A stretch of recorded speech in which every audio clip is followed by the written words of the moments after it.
We are live, ladies and gentlemen, when we made it through the regular season, the 2023-2024 NFL season wrapping up, regular season, so to speak. And that means we got to do something a little out of the ordinary, which means in about 40 minutes here, we're going to be doing rapid fire, 5-minute conversations with our guests who are going to get up in here. They can rant and rave if they want. They can ask us questions. We can just have some dialogue. It's up to them. The 5 minutes are theirs. But that's going to be starting at 7:40 until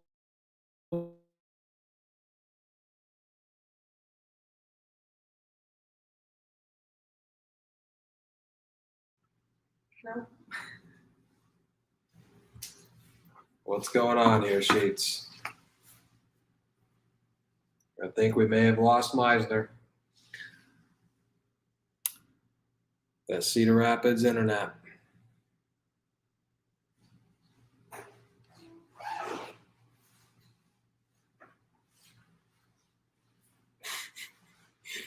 What a start to the live. I'm going to call him.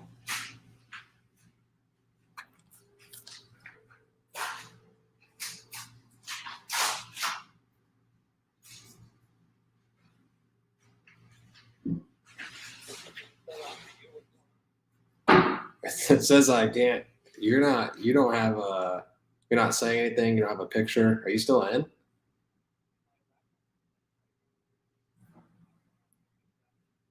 Hop on your phone. Yeah, we're recording this conversation where this is on the pod.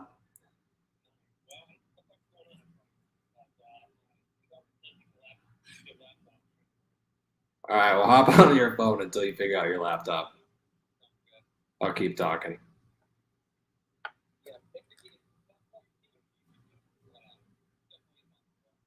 All right. So you heard it here. I don't know if you could hear that or not. Meisner's shitty laptop has broke down, froze. Honestly, this is probably a matter of time for those who went to college with him. It was hanging on by a literal thread for a whole year, and he just used it for both semesters. But so yeah, we've got guests coming on today. We've got 12 of them, all 5-minute increments, can say whatever the hell they want.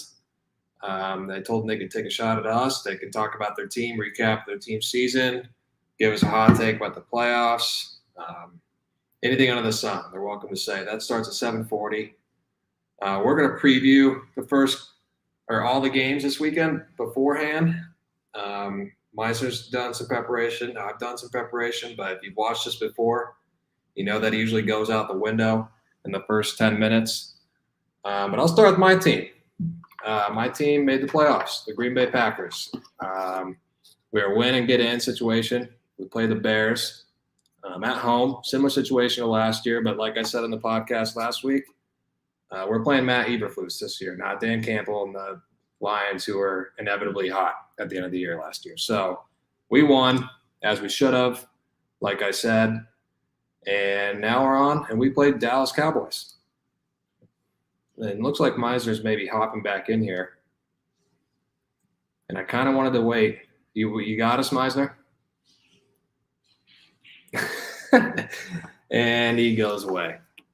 So anyways, we play the Dallas Cowboys. Here's what I got to say. They are the Dallas Cowboys. They choke every year. They're similar to the Buffalo Bills in the last couple of years. They always have these high hopes. They're always Meisner? Can you hear me? Yes, I can. Sweet. I was just telling the pod how last week we beat the shit out of the Bears, made the playoffs, and now we've got the Dallas Cowboys, your second team, Dallas Cowboys, and BJ, one of the guests. I'm sure he'll have something to say to me about this game. But I was just going over, I was looking at, just the history of the Cowboys and how they choke all the time. They always have the hype around them, but never get it done, haven't got it done forever. Sheets, Aaron Jones. Are you familiar? Do you know who Aaron Jones is? Yep, good back. Okay, he's played the Cowboys 3 times in his career, dating back to 2017. He played last year, 3 years before that, 2 years before that. Last year, he had 156 total yards and a touchdown. The last time he played him, he had 182 yards and 4 touchdowns. And the time before that, he had 134 yards and 1 touchdown. So he's had 472 yards and 6 touchdowns in 3 games against the Dallas Cowboys and that great defense. Let me give you another stat, Sheets. Take a guess, last 10 games, what the record is between the Cowboys and Packers, what the Packers' record is. Last 10 games. Well, you're bringing it up, so I'm assuming it skews Green Bay. I'll say Green Bay has won 7 of the last 10. It gets worse for you. They've won 9 of the last 10. They're 9-1 against the Cowboys last 10 games, and that's including 2 playoff games. So I'm in no worry about the Dallas Cowboys and their defense and their Dak Prescott, CeeDee Lamb, 200 yards a game, blah, blah, blah, blah, blah, whatever. We beat the Cowboys before in the playoffs. We're going to do it again. We're hot. Jordan Love's taking care of the ball. He's throwing for touchdowns. He's being accurate. Aaron Jones is on a hot streak lately. I don't know about where you stand with this game. Actually, I probably do because you're a Cowboys fan. But the Packers are they're gonna shock the world and beat the Cowboys. Well, anything can happen in the playoff Sheets. They did their best to get the big storylines this week. We'll see if they continue that trend. If they do, that means it's probably going to be Cowboys, Lions, maybe. I don't know. That's what I'm thinking. So we'll see. I mean, it's in Dallas. I know you said you won 9 of the last 10, but I'm feeling pretty good about the Cowboys. I think they're going to make a run, and I think the Cowboys could be possibly playing in the NFC Championship game. Did you lose me again? What's going on?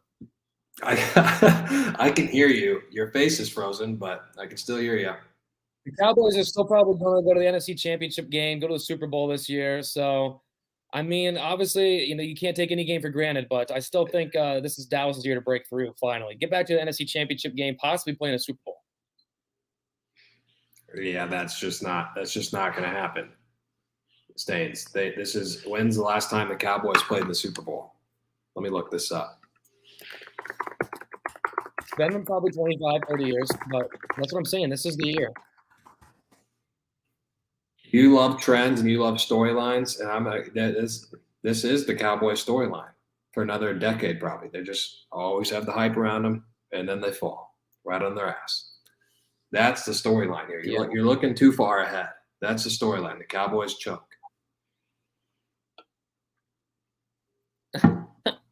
Yeah, I mean, that has been the line, but how many times in a row can you run that in a row before it gets redundant? As much as they want. It's hilarious. Everyone in America loves it. No, I can still hear you. I know. Everyone in America. I think this year's different. I think this year more. All right. Well, we disagree. That was our first disagreement. We got 9 minutes into the podcast, and I mean, we knew this was coming. You're a Cowboys second fan. I'm a Packers fan, so it'll be fun to watch, and I can't wait to send the Cowboys to Cabo. This is the Sunday night game, right? Nope, this is the Sunday afternoon game. Oh, the Sunday night game is the Lions. You're right. This will be a great way to open up the Sunday. I'm looking forward to that game. Honestly, I mean, this is one of the most, I think, intriguing games. I know it's a 7 versus 2, but very intriguing. 2 classic teams. I'm looking forward to it. Let's move on here. We'll talk a little bit more Cowboys once we get BJ on, of course. And let's. Do you have another game you want to go to? Which game do you think we should go to next? Well, let's just go in order. So let's start with the Texans and Cleveland Browns. I've got some good facts on this game, so I'll let you start it out. Well, I mean, it's basically a tale of the young rookie, who's kind of running his mouth a little bit. I know he's won. He won the big game last week. Whatever. I'll give him his props, but I think he's getting a little too big for his britches. C.J. Stroud. He's saying this is their moment and blah blah blah. They're gonna, It's like, dude, you've been relevant for a little bit. Let's settle down here. He's like, this is the foundation of change for the franchise. It's like, dude, you got to the playoffs. If you lose right now, you ain't changing shit. If you want to be the foundation of change, which is what he said they are, then you got to go past the fucking divisional round, my man. And so I think he's getting a little too high for his horse right now. That's like the head of the kids' table saying they're going to cook Thanksgiving dinner next year. It's like, settle down. Just settle down a little bit. And then you got Joe Flacco, who probably, I mean, let's be honest, he's probably had as much playoff experience as some of these dudes playing have been alive. This guy's been around forever. So it's just a tale of, is it going to be the young guy or the old dude who they just picked off the street and is balling out again? So I think you can go either way on this one. It is in Houston. I don't know. It just, do they want Flacco to win and keep that thing going? Maybe you get a Cleveland Baltimore thing, or do you have the rookie build his brand up even more? The Texans win another big game. I could see them doing that too. So I think if I have to make an official pick, I'm going to go Houston wins this week. I think they move them on to the next round. So for those who are first-time listeners, you probably don't know, Meisner thinks there's some riggery in script. I'm more on the opposite side where it's closer to real football. But with that said, did you know these two teams played Week 16? Yeah, there was kind of a. Who won that game? Houston, the Browns won 30. No. The Browns won 36-22, and Meisner's gone.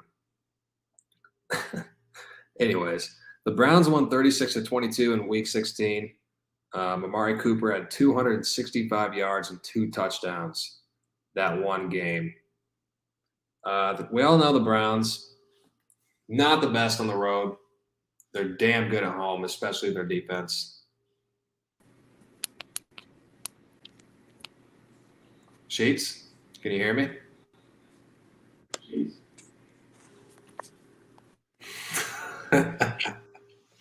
What do you got going on? Yeah, I can hear you. I don't know. My laptop stinks. I also told the listeners about your laptop. It's the same laptop you had in college, right? No, I actually bought one that's supposed to be better, but I guess it's not. Oh, I was telling him about the computer you had literally hanging on by a thread. I still have it. Keeping it together, do you? Yeah, I do. Anyways, the Browns won 36-22 Week 16. Remember, Amari Cooper had that huge game, 265 yards and 2 touchdowns on like 11 receptions. Yeah. And I was talking about how the Browns are damn good at home. Not the best on the road. They're 3-5 on the road this year, 8-1 at home. All the facts and the other stuff point to the Browns. I'm with you. I'm taking Houston. I think that Joe Flacco maybe had his little nice run. For viewership, yeah, it'd probably be great if Joe Flacco won and played next week. But I think they're going to build on C.J. Stroud, and I think they might be the better team anyways at home. But let me ask you this. Is this an upset if Houston beats the Cleveland Browns, even though the Texans are 4 and the Browns are 5? Yeah, it's an upset. Cleveland's favored. They have a better defense. I mean, they've won bigger games, and I believe more wins too, right? The Texans have 10 wins. Yeah. Yes, I think this would be an upset. It's a rookie too, so definitely would be an upset. So we're both on Houston. I don't think their defense is going to play as well on the road. I think C.J. Stroud has a C.J. Stroud-esque game like he has pretty much all year, and Houston's going to come out on top. I'm with you. Moving on here. We have the Saturday night game. This is going to be an interesting one here, the Saturday night game on Peacock, so hope you have your subscription for that. Kansas City plays host to Miami via Miami losing last week, Sunday Night Football to Buffalo. So now they have to go and face the frigid temperatures. For all you Midwest listeners out there, obviously we know we're under we went the whole month of December with nothing, maybe other than a couple of rainstorms. And then as soon as we get to January, it's just terrible. Snow the other day. And this weekend, we're going to get over a foot of snow, it sounds like. So it's going to be freezing ass cold, snow everywhere. This definitely obviously plays into Kansas City The Dolphins have always been known as like being warm weather. They get in the road, play in Chicago, they fucking stink. They blow. So I mean, this writing is on the wall. I think for Miami, I think this is an actually, of all these games, I think this is the only game I can say with certainty I think will happen, and that is the Chiefs win this game. I think the Chiefs money line. The odds aren't great, but I think that is free money.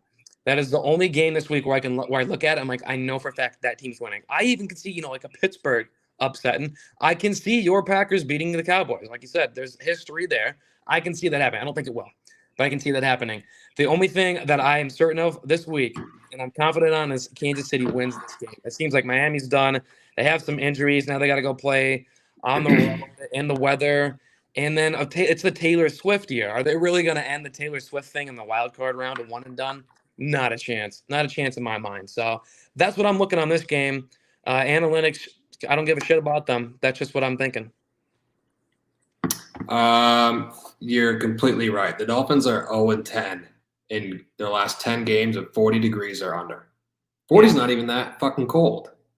No. I mean, if it 40 degrees right now, I'd be walking out. What I'm wearing, shorts and a sweatshirt. So I love the Chiefs as well. I think they're also 4-0 the last 4 games they played the Dolphins. And you're back. We're back. They're 4-0 the last time they've played, the last 4 times they played the Dolphins. Not only have they lost all 10 games under 40 degrees, they've lost by an average of 17 points. So I'll be taking Chiefs -4 or whatever you can get it on. I also have a future on them. Did you place that future last week? Yes. Kansas City to advance out of the AFC. Dallas to advance out of the NFC. We took that on the other side. And then I also Ryan Stolk and I were like, as soon as that Chiefs game ended or as soon as that Bills game ended last week, all the playoff matchups were like firmly set. We were scrounging the lines for that Chiefs money line. We knew it was going to open up pretty decent and then go way up. So I think he got it like 160 maybe. I got it like 180, and now it's probably like 220, 230, 240, something like that. So, yes, I do have the Chiefs to win the AFC, and I grabbed the money line too already. Can we confirm that Taylor Swift will be at the game? Has anyone I don't think anything on that? He'll be there. He'll be there. It's the playoffs. They fucking brought her ass up to Minneapolis. They'll put her in the playoff game. Yes, Palm Beach Post. Taylor Swift likely to be there for Travis Kelce at Dolphins versus Chiefs. Stephen A. Smith says she should go. That's good, Stephen A. glad he's commenting on Taylor Swift. Yeah, so this is what worries me though, Sheets. All signs point towards the Chiefs. Everything points towards the Chiefs. I think the Dolphins, if there's one thing I'm going to bet on the Dolphins side this week, it's Tyreek Hill's props. I know most people think that, when you go back to play an old team, they know your habits. They guard you every day in practice. I don't care. I think Tyreek Hill is going to try to prove something. So I'll be taking his over receptions and yards. I have no idea what they're at, but I will be taking them. But I will be taking the Chiefs -4. I'm a little worried. Everything seems to point towards the Chiefs. I mean, they're struggling right now. This is the worst the Chiefs have ever looked. So they could go that other way and just have the Chiefs be done. Like, they stunk it up all year and they're out. That doesn't make any sense to me. That doesn't make one fucking iota of sense. So I mean, it's not like they're just like lighting the world on fire. I don't know if all signs necessarily point to them. I don't think it's one of those things where we jinx ourselves the other way. Because they are not playing good football right now. Even though Miami is not playing their best football either, they still have looked better recently than Kansas City has. Kansas City lost to the damn Raiders on Christmas. We'll see. Hold on. One more thing about that game. Do you think – so, yeah, they've lost 10 games, 40 degrees under. Yeah, I'm not 100% bought into that theory, but I think it does mean something. The wind chill of that game is -30. It's going to creep down to -30. Does that at some point that affects both teams, not just the Dolphins? I mean, that's a different type of football, right? Yeah, I mean, you got to be running the ball in those conditions. Receivers don't fit, so it's going to be a lot of ground game. You could also probably argue that favors Miami too with old man Mostert and fucking A-Chain. Kansas City, obviously, I mean, I don't know. We'll see what happens. Like I said, During the regular season, you can kind of figure things out with Vegas and all that. Things kind of make sense. The playoffs are a crapshoot completely. You don't make a lot of money in the NFL playoffs. You got to win your cash in the regular season, in my mind, historically. So I have fucking no clue what's going to happen. No idea. I would lean Kansas City. I feel confident about it. I really do. All right. So we're sticking with KC. We're picking them. But like I said, they can fucking make anything happen. It's the NFL. And let's move on. Actually, Green Bay Dallas 3:30 game. Sunday. Yeah, that's what I said. They said noon. My bad. The noon game, to prelude it, is the 7 versus 2 seed Pittsburgh and Buffalo. I have two schools of thought here. They either like no one's talking about this game as even being close at all. Everybody is assuming Buffalo just rolls just off with that, and then just have one blowout game. They could do that, or Pittsburgh could make it a game. I don't know. That's a feisty. No one's giving them any credit. So if anyone's gonna give them some credit, I think it should be this show. Like maybe Pittsburgh shows up. I don't know, but they could just have the obvious one happen there. I think they're going to cook this thing up. It's wild card round. They love it to be wacky this round. So I think all these games are going to be pretty close. Maybe they do have one blowout game. Maybe that is Buffalo. I don't know. I would probably say Buffalo wins, but Pittsburgh is intriguing matchup because no one's taken them at all. Nobody. Yeah, and I'm riding that all the way. The Steelers suck, and guess who they don't have? TJ Watt is out, not playing. Okay. The Steelers' defense at home versus away, much like the Browns in that division, is a different defense. The Bills have averaged over 22 points against the Steelers last 5 times they've played Tomlin. And I'm pretty positive the Bills are going to put up 20-plus points. I'm not positive the Steelers will put up 10. We have Mason Rudolph throwing the rock. I think if you want to put a theory on anything, this one very well could be the blowout game. This could be 31-3, something around that range. I don't think Pittsburgh stays in it. I think Josh Allen, they're going to move him to the next round. They're the better team. It's a 10-point spread. It's the Bills. And I think I might even take the Bills with the points. That seems like the smart thing for the NFL to do, I think. But we'll see. Like that would make the most sense, I would think. But it's just intriguing, like I said, because literally nobody, like the Packers and Cowboys, we're talking about it. Like, hey, this, what's going to happen? Nobody's talking about this Buffalo game at all. No one's even, hey, what about, Pittsburgh? If someone brought it up, you'd be like, shut the fuck up. Shut up about Pittsburgh. So that scares me a little bit. But I think it would make sense for them to have them roll. I think it's awesome the Steelers are in the playoffs. So if that's the case that they get rolled, congratulations, Steelers, man. They wanted to fire their coach a couple weeks ago. I said, that's stupid. I said, that's so dumb. No. Keep this guy. It's Mike Tomlin. You're not going to fire him over one bad year. And what do you do either in the playoffs? He proved all his haters wrong. He's not going to get fired ever unless if he turns into a Bill Belichick at 72. I'm trying to figure out when the last time Pittsburgh won a playoff game. I don't really remember them winning one recently. They've gone to the playoffs. Last year they missed out. And that was Kenny Pickett's rookie year, right? So that means 2 years ago it was Big Ben's last year. He got to the playoffs. I don't think they won it. I think they got shellacked. The last time the Steelers won a playoff game was in 2016. So it's been 7 years. They were in it. Oh, I'm sorry. I apologize. 2017. So still 6 years. I think that's cool. And they've had 1, 2, 3, 4 chances since then, all losses. Give me the Bills. Give me the Bills minus 10. I might even tease it to minus 13.5. When was the last time? So that means does that mean they are the team who has won a playoff game the longest? It's been the longest since they won a playoff game of any team in the field this year? Miami, right? No, Miami maybe?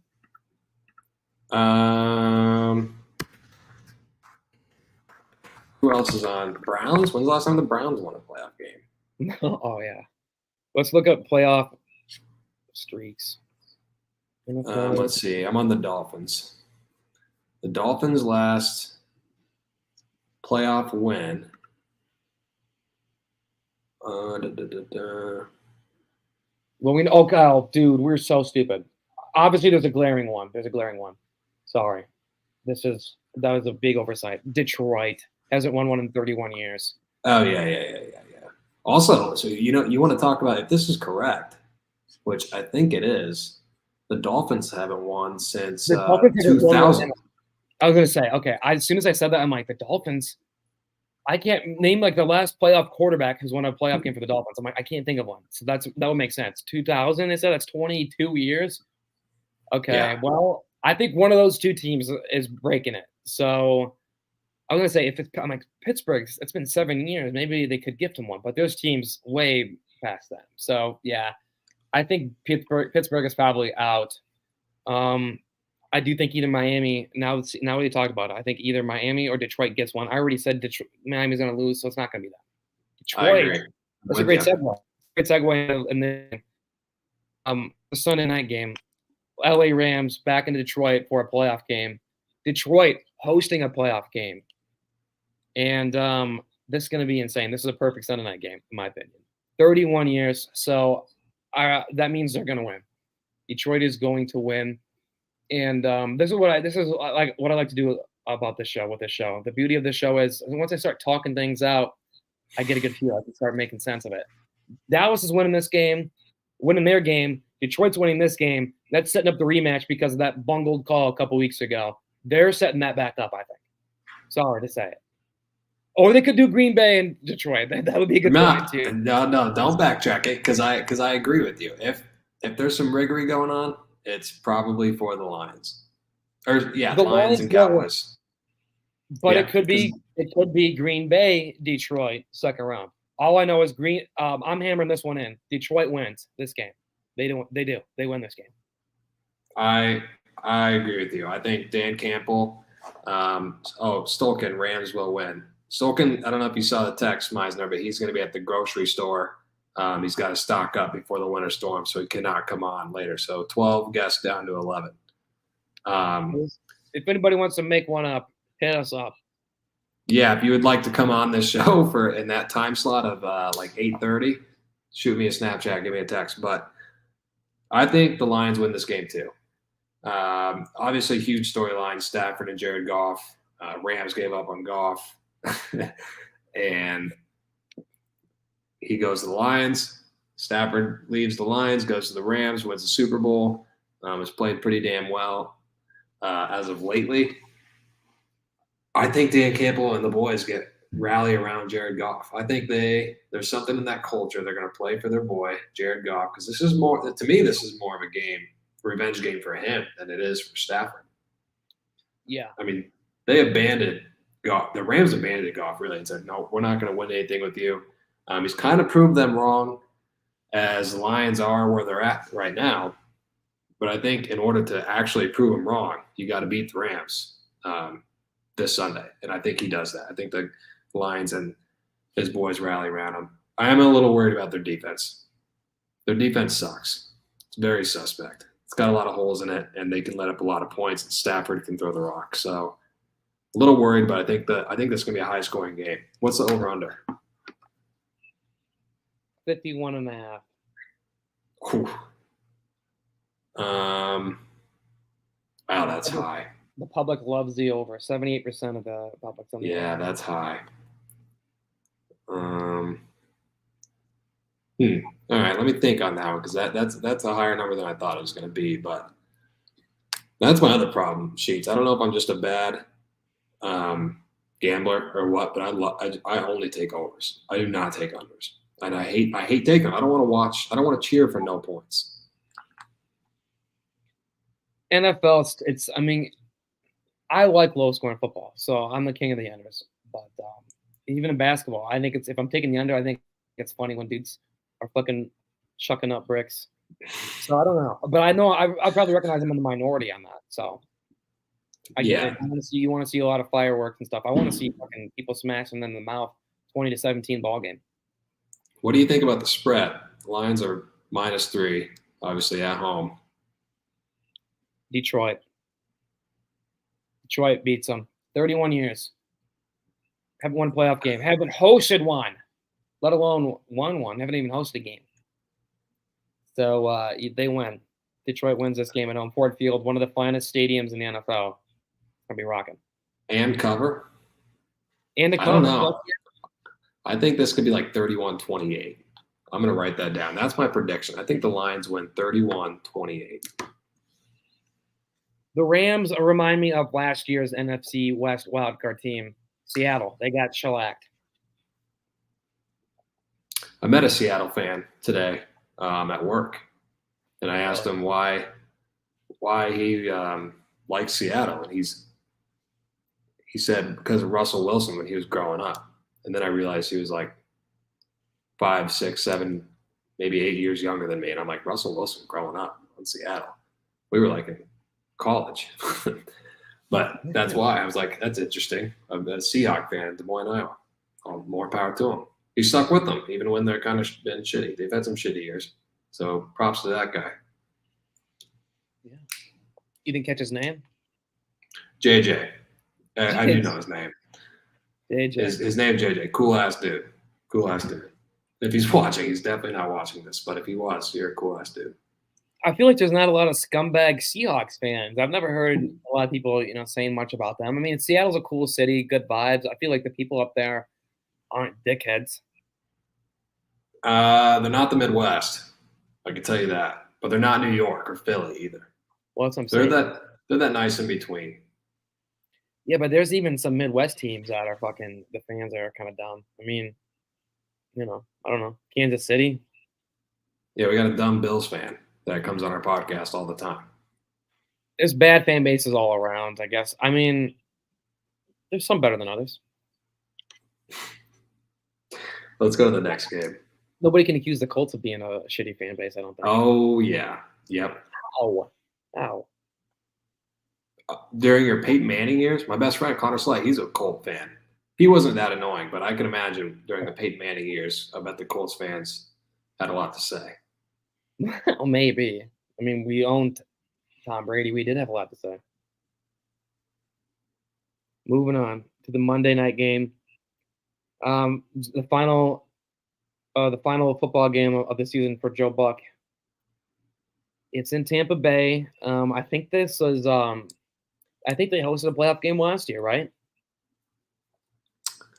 Yes, they've won the division the last 3 years in a row.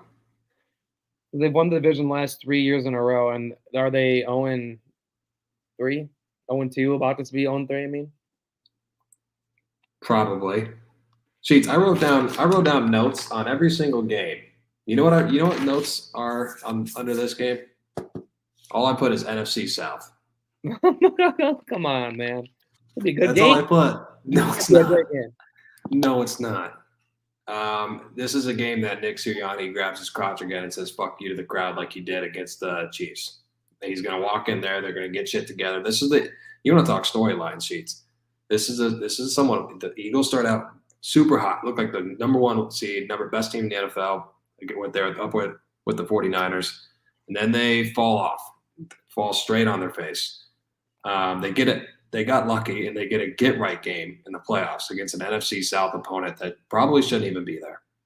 So that's my only notes. The Eagles, with one of the best rosters out there, gets to play the Tampa Bay Buccaneers and Baker Mayfield. Give me the Eagles. I don't care how bad they're playing.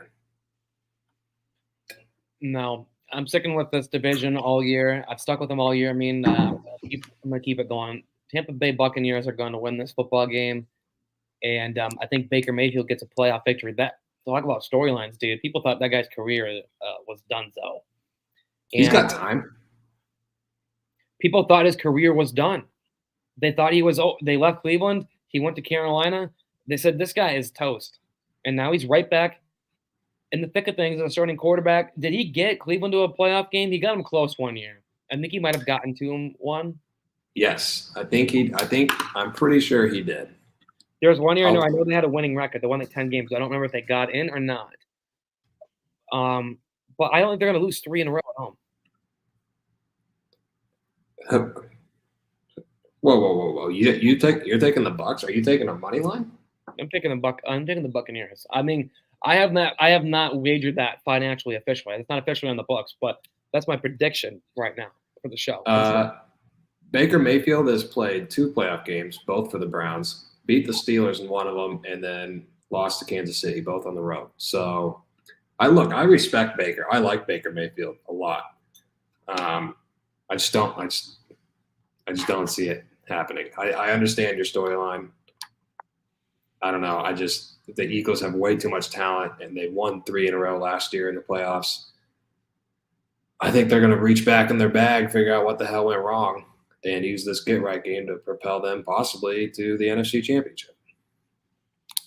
The bottom line is they don't have their OC from last year. They don't have their DC from last year.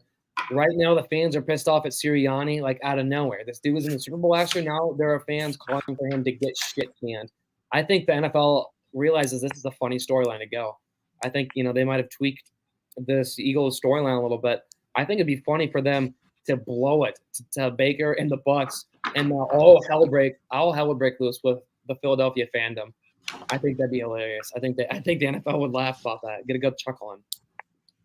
Speaking, yeah, you're right. They would. And that does Sirianni? He doesn't get fired if that happens, does he? No, absolutely not. But the fans will want him to be. Oh, well, if Philly fans are ridiculous. I mean, Philly fans are on a totally different planet. They're on Pluto compared to every other fan base in the NFL. But we'd be remiss. We're not an NFL football podcast if we didn't mention Bill Belichick and his era with the Patriots being done. Crazy news for those of us who are both Meisner and I's age. Obviously, we grew up watching pretty much our whole lives Tom Brady and Bill Belichick run the NFL. Tom Brady left a couple years ago, and now Bill Belichick's finally done with them. Where does he go next? I don't know, and I really don't care. Bill Belichick should have got fired week 4, and I would like to talk about real quick about another coach who recently retired, Pete Carroll, who in my mind is a far better coach, far superior, just a better football mind. You talk about 2 defensive guys. Give me a Pete Carroll defense any day over any of those fucking Patriot teams. And obviously, New England was great in the 2000s and the 2010s. But what happened after Tom Brady left is all I'm going to remember of Bill Belichick. I could remember the days where they beat the crap out of us, but I'm blocking those out. I'm going to remember those last 4 years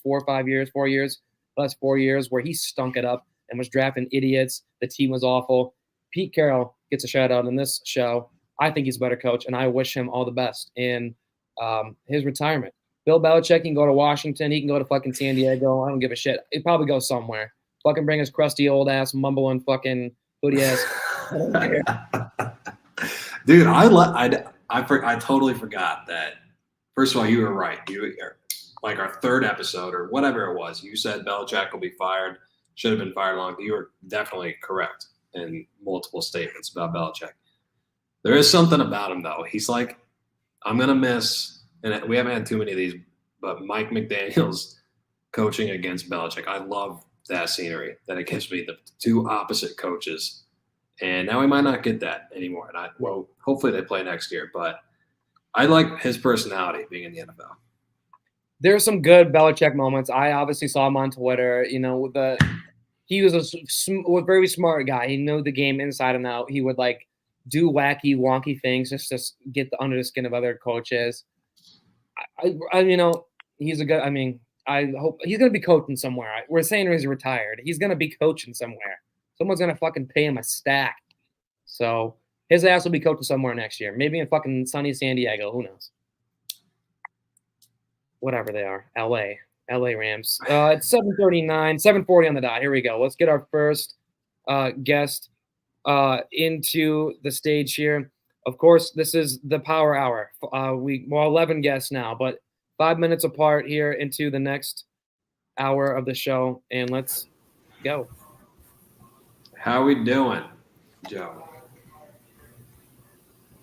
What's up, boys? Hold on, I can't hear you guys. I love my header, Jay. I can't hear you guys. Hold on. All right. The header is all he needed to say. Jordan Love MVP 2024. This is his 5 minutes. We'll give him. Oh yeah. Okay. He'll Here we jump go. back. We'll try here. What the fuck? I can't hear you guys. Still now?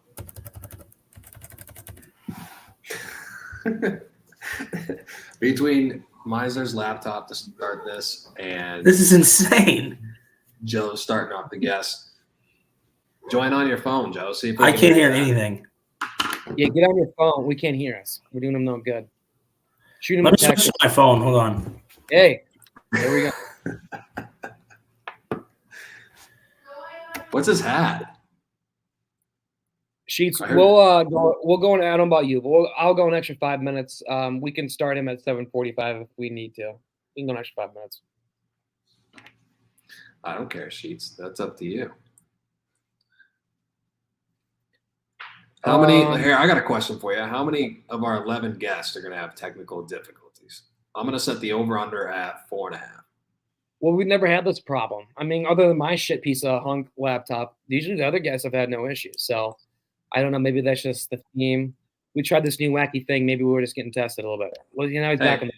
I'm locked Can in. you- Boys, Let's let's. go. Can you hear us now? Yeah, we're good. We're good. We're good. That was weird, huh? All right. Well, let me hear your thoughts. This is the only other Packer fan joining our guest or joining us on the pod tonight. So I want you to go straight at it. What's the deal? Packers Cowboys 3:25 kickoff. What do you got happening? I think the Packers are live in this one. I mean, they got to run the ball. Aaron Jones is on a tear right now. He looks like the old Aaron Jones. Run the ball away from Parsons. Get Jaden Reed involved early and often. I think that's a big thing. The Vikings game, we kind of ran away with it, getting Reed involved early. Make Love comfortable. Don't let the crowd do it. They've been good in the first half the last couple of weeks, but you can't get down early. I think that's the big thing. They got to get the run game going early and get Love comfortable early, and he'll keep playing like he has. You love making Love comfortably. I do. Also, Aaron, I don't know if you were tuning in earlier. You probably won't because it was really early. But Aaron Jones, the last 3 games he's played Dallas, 472 yards and 6 touchdowns. Yeah, I mean he loves Jerry's world. He had that 4 touchdown game. What was a couple of years back? When he's productive, he's one of the best backs in the league. And Dallas showed they're susceptible. That defense is susceptible to the run. That big game in Buffalo, and if you can run it away from Parsons and make him protect that run, that'll open up the LaFleur's play action book too. So yeah, I think they got to keep it on the ground and start hot. Do you think we have any chance? If Yeah. No, Sheets. No, you don't even know what I'm going to ask you. I Do you figured think we have? about Dallas. We're talking about Dallas. Well, we're going to beat Dallas. You and I have both decided we're going to beat Dallas. I'm in. My question was, can we beat the 49ers? Because if we win, we automatically play the 49ers next week. That's my question. Is our ceiling just 1 game win here, or do you think we can beat the Niners too? Yeah, I mean, no, I mean that'd probably be like what, a 10.5, 11-point spread. Seems unlikely. I think the 49ers would tackle us to death. They're a team that just tackles. They tackle people to death. They're kind of like I was watching Michigan the other night in the national championship game. They just tackle people to death. Feels like with Fred Warner in that defense, I think we'd get behind early and there'd be no chance out there in San Francisco. Maybe in Green Bay in like a 0-degree game, but at San Francisco, no, I don't think we'd be live in that one. It wouldn't be the worst situation for me because, as you know, Brock Purdy. Is that a glass of wine that you're enjoying tonight? It is, my friend. Nice. Yeah. They play Brock Purdy. You'd probably be 49ers. You fucking suck bag. No, I wouldn't be cheering for the fucking 49ers, but I wouldn't be as sad. I'd be way more pissed if we lost any other NFC team than I would be Brock Purdy and the 49ers, second in the MVP race, by the way. Iowa State Cyclone. But Meisner, you have anything? Can I give you 2 playoff futures? That leads me into one of my playoff futures. Yeah. First thing I like is Brock Purdy to lead the playoffs in passing yards. It's like plus 450, I think, on FanDuel. I think that's good value there. I think the 49ers are going to win the Super Bowl. So I like that value there. He's plus 450. I think there's a couple guys in front of him. And my other pick, my kind of sleeper team for the playoffs is the Rams. I think the Rams are going to make the NFC Championship game. So I like Puka Nacua to lead playoffs in receiving yards. That's some good value, 2,500, 25 to 1. Throw $10 on it and thank me later. I think if you think the Rams are going to make a little run, that's worth a roll of the dice. So those are two of my futures. I also have Ravens to win the Super Bowl that I bet preseason 18 to 1. So if the Packers bow out, I will be the biggest Ravens fan in Iowa. But I wouldn't give that pick out now. I think that value's at like not that wouldn't be a good bet now, but I'm pretty happy to be holding that ticket at 18 to 1. One last thing before I want Meisner to talk to you for a second. But if you're listening, Joe has a future on 31 of the 32 NFL teams and everybody else. So take that with a grain of salt. Go ahead, Meisner. I haven't let you speak at all since Joe's been on. No, you're good. I wanted to hear your thoughts on the Packers. Obviously, you're more confident than Russell is. So I guess what is it about? Is it the Packers are just going to stomp Dallas, or is the Dallas going to blow it in typical fashion? What kind of game do you see happening here, and how does Green Bay come away with the win? You said is it a close one? Is it dominant fashion? What do you think? I mean, I think it's a close game. The thing to me that's the big difference is the defense looked much improved in the last 2 weeks. Not saying that they're going to go in there and shut the Cowboys out to 7 or 10 points, but the way Jordan Love's been playing since week 10, he's the best quarterback in the league. You can't deny it. The stats don't lie. And, what are you smiling at? Look, I love Jordan Love, best quarterback in the league. His stats are best touchdown to interception ratio, best QBR. He's running the ball, total touchdowns. I mean, he just gets them in the end zone. He's in total command of this offense. And to Meiser's question though, they can't let Dallas get out to a big lead at the start. They can't play from behind. I think it's a game where they got to keep it close. They're within a field goal or a touchdown at halftime, and then who knows what happens. Dallas has shown that they're prone to choke. Dak has one playoff win in his career in Tampa Bay. Is that right? Or 2 maybe? So yeah, I don't know. I mean, everyone's want to talk about how young the Packers are and the Cowboys have all this experience when their quarterback really hasn't won in the postseason. So those are kind of my keys. I like it. It'll be interesting. This is going to be a fun game, I think, no matter what happens.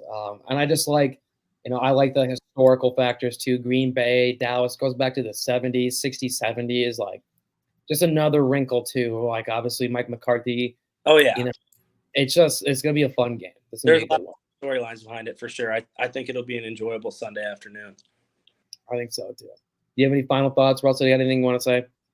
No, I love it. We're going to win, and we're both confident. Go Pack, go. Thanks for coming on, Joe. Let's go. Thanks for having me, boys. Talk to you later. All right. So we're at 7:48. What do you want to do? Just 5 minutes from each new one? We'll just yeah, we'll feel it out. Right. We know what to do. Guess number 2. We got another NFL playoff team coming in here. We're going to talk about the Rams. The Rams and his jersey. Whose jersey is that? This would be the Super Bowl winning quarterback's jersey, Matthew Stafford. Why don't you How start are you, there, Sheets? How are you doing, Sheets? How are you feeling about your team this week, Sheets? Great. I think we have probably a lot better chance of winning than the Rams do. As weird as that sounds. That's delusional, but we'll see. But what do you obviously think the Rams are going to win, but are you reading into this quarterback thing at all? Is there more for Jared Goff on the back burner for him? Does that not matter? Well, I think there's more. Yeah, I think there's more. I think there's more motivation for Goff. Like, I don't think there's any motivation. Well, there is motivation for Stafford. I think he's going to play well. Well, like I think Goff is. I think Goff's going to be pissed off more. Like, have more of a chip and be like fired up going into the game. But like, I don't think he's going to play better. I just think Stafford. He's just kind of one of those guys. He'll turn it on. He'll play well. I think the Rams. I think the Lions. I think we're going to gash him in the pass game. And Kyron Williams has been good. I think Goff is going to beat us over the top probably at least one time because, again, I came on here, I don't know. That was right before the Thursday night game against the Saints. I said Rams are rolling except our secondary's trash, and gave up a huge play to the Saints, gave up a couple huge long touchdowns to Tyrod Taylor and the Giants, gave up I don't know. The secondary is going to get beat over the top. So there's probably 7 points that the Lions have already accounted for. Push it to the side. But I think probably get a good pass rush on Goff. I think the Rams take it probably 30-20, something like that. Somewhat convincingly in the fourth quarter. I think it's teetering until the fourth quarter with a Lions turnover and then Stafford takes them down, touchdown kind of ball game. That's where I see it. I predicted that game to be 31-28 on the other side. I took the Lions, and so did Meisner. Did you take the Lions as well? I don't know. I think the Lions will win, but I like the Rams a lot too, which stinks. These are two teams that I really enjoy watching, especially Matt Stafford, who's one of my favorite quarterbacks in the league. So it's gonna be tough. I think Detroit will win just because it's been so long, 31 years. But I don't know. I could see Stafford coming in there and dicing them up. It's his old team. I don't really know. Like I said, NFL playoffs, it's just a different beast. You literally have no idea. Jack, if the Rams dominate this game, who's the difference maker here? Because the obvious answer is Matt Stafford, if he plays well. But is it Aaron Donald? Is Puka Nacua going to have the game of his life? Is Cooper Kupp, Kyron Williams? Who is the guy that's going to propel the Rams to hope maybe? Well, I think it starts with if the Rams get the Lions' weakness has been their secondary, particularly like in between the numbers, getting gashed across the middle of the field. That's how teams have moved the ball down the field. I think we'll be able to do that, but if the Rams are able to get a push on first down and Kyron Williams is getting in, they're getting in the 2nd and 3, 2nd and 4, and then they're able to work play action off of that. I'm not sure how the Lions are going to stop them because, one, I think Puka Nacua is actually now is a real threat, like that nobody knew they were going to have coming into the year. He's been there all year. He's been the number one guy, and I respect your friend that came on and he said Jordan Love best quarterback. This and that. I love Jordan Love. I do. I like Jordan Love a lot. I think he's probably right at the fringe of the top 10 quarterback. But as a Rams fan, I personally think if they do make a run, Cooper Kupp, I think Matt Stafford will go back to the well in the playoffs. If with Kupp off a week of rest, I think Kupp is going to be the guy to lead the team in receiving yards if they do get the NFC Championship. I think they're going to go to San Francisco after this because the Packers are going to lose, in my opinion, and then they're going to go to San Francisco, and I think they'll play a good game, almost kind of the same way the Lions game. This game's going to go, but then in the fourth, I think the Niners will just kind of squeeze the life out of them. Like I predict what's going to happen in this game, but we'll see. So you're looking ahead already. You're just like the Rams. They're going to win in Detroit, and we're on our way to the 49ers. Yeah. I mean, what am I going to say? We're going to lose? I mean, no, that's fine. I was talking about the 49ers too, because I don't think you guys will be playing. We will, but I'm with Meisner. Both these teams I like the Lions a lot. I like Dan Campbell a lot. I'm a big fan of Matt Stafford. I kind of like this Puka Nacua cat that just fucking popped up out of nowhere. I was watching his NFL Combine shit the other day, and he dropped working out for some NFL team. He had 6 drops. But I like him. And this Kyron Williams guy. You guys fucking lucked out. And we got a high noon. The last guest, Joe, had a – well, I mean, I wouldn't call it lucking out when you maybe if you do it once, but when you have 3 fifth-round picks doing that, I wouldn't call it lucking out. I would call that just having one of the top 3 coaches in the NFL, good talent evaluators. Wow, top 3 coaches in the NFL, huh? Yeah, I think for sure. I mean, who are you other than I would say I mean, I think there's a clear. If we're gonna, I mean, I don't want to get on here all day because I do have one thing to say before I get off. Okay, go ahead and say it. But I will say the top 5 coaches. I think Tomlin and Harbaugh for me are 4 and 5. I think, and then any order you want to rank them in the top 3 would be Andy Reid, Sean McVay, and Kyle Shanahan. But I think that's your top 5. Andy Reid, Kyle Shanahan, Sean McVay. Mike McDaniels. But go ahead. Say what you want to say. Say what you want to say. Has Mike McDaniels even won a playoff game? I don't even know what you're talking about. He will. No. He will. All right. But anyway, hold on, wait. I just want to make sure my camera's facing the right way here.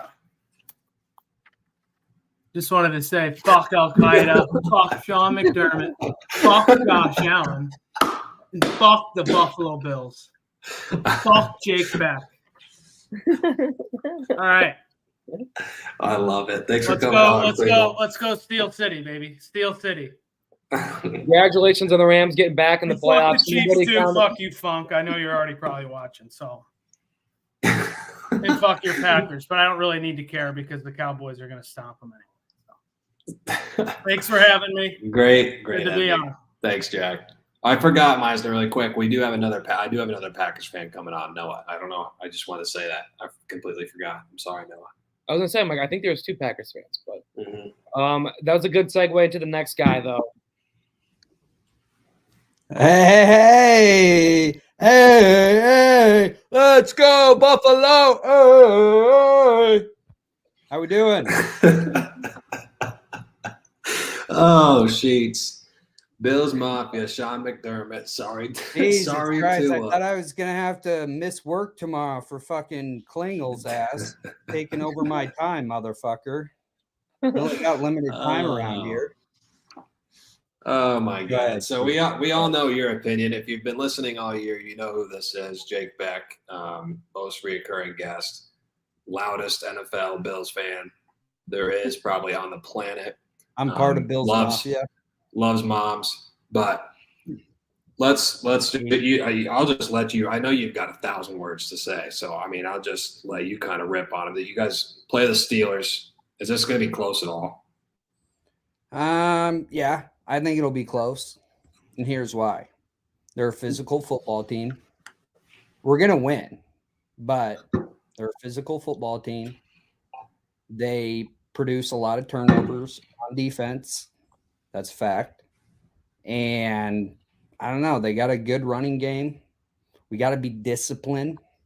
That's for damn sure. Yeah. And no turnovers out of Josh Allen. If that happens, we win the game. I don't think it'll be a blowout. I took Pittsburgh plus 10. I think they'll keep it close. But that being said, they're not going to win. Kansas City's going to come into Buffalo. We're going to beat the fucking piss out of the Chiefs. We're going to the Super Bowl. We're winning. Meisner, would there be anything funnier than Mason Rudolph and Mike Tomlin? You said that about Tua. You said the same shit about Tua. Yeah. Yes. Look what happened. We walked into their house and we beat the fucking shit out of them. Halftime adjustments, baby. Best coach in the league right there. Second best. I got to give you that. I was cheering for the Dolphins because I thought it would be hilarious if the Bills missed the playoffs. Now that the Bills have made the playoffs. Well, even if we lost, we would be the 7. But even with that was a huge game because are you home field? Are you a little worried? Are you a little worried that you have your big favorites? You have the potential. It sounds like an easy game, but that you lose to the Steelers and Mason Rudolph leading that team. No, and here's why. Couple things. Because what was that, last year or 2 years ago, everyone expected us. Now I don't think it's more like Baltimore. I don't want that. I don't want those expectations of winning the Super Bowl. I don't want us being talked about. I want Baltimore and the Niners being talked about because look what happened. Whoops. Hey, can you hear me? Yeah. Yeah, nothing happened. And we've been in playoff mode for the last 5 weeks. That's true. That's true. That's a great point. However, winning 10 straight in the NFL, that's a tough thing to do. So that's my opinion. Yes, we're very hot right now, but we can't be exhausted mentally or physically. That's my take.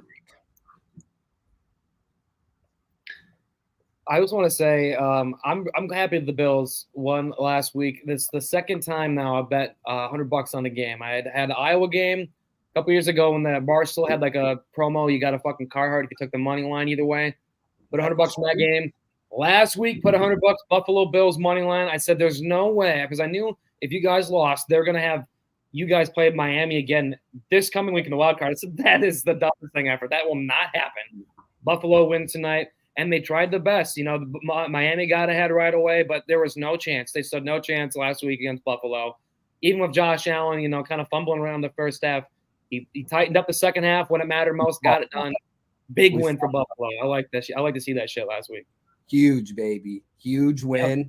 And come Sunday, victory march on Monday morning, walking into work in fucking Chiefs Kingdom. They're going to be sorry-ass losers, or – they're going to have to come into Buffalo and get their butts whooped. I think I'm praying for the Chiefs-Bills game. I think it'd be awesome. Just because of you and Funk going head-to-head. Throw Jackson Meir in there. Throw Colby Hansen. It'd be a great – it's kind of a rivalry, is it not, the Bills-Chiefs at this point? Oh, yes. We got. I mean, it's not your Dolphins and Jets. But I know if you had to – go ahead. If you had to pick a team outside of your own division that is your team rivals, I think it's the Chiefs. Yeah. Oh, for sure. I mean, we beat their ass 3 straight times, but that was regular season. I don't care about regular season. I want Patrick Mahomes to come up to Buffalo and get his hiney whooped. You love that, Meisner. I would like to see that. I would like to see that. I really have no hatred against Buffalo. There's a lot of I'm a Colts AFC team, so there's not a lot of AFC teams I like. I hate Kansas City. So who are you taking? I'm taking Buffalo. You're taking Buffalo. I am, but this game scares me a lot. Like you said, it could be close. It could be because nobody's given Pittsburgh a chance, which makes me want to take them. But the spread's at 10. I don't know. I think Gabe Davis will probably sit out. Rasul Douglas might not be in. Tyrell Dodson's dinged up. He's our linebacker. He's good against the run, which Pittsburgh likes to run the ball. They don't have TJ Watt. Give me Bills -10. It's an easy bet. -10?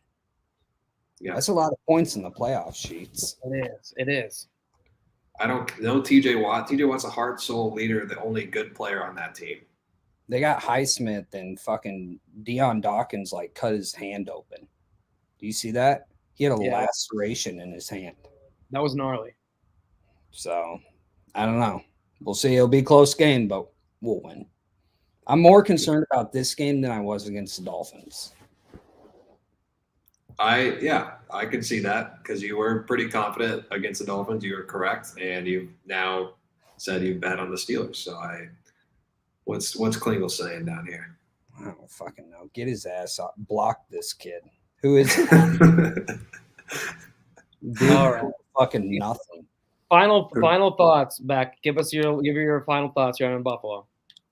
They're gonna win 4 or 5 straight games, and they're gonna be holding up the Lombardi. That's my prediction. So they're gonna win 4 playoff games, and they're gonna win their week 1 next year. 5 games in a row.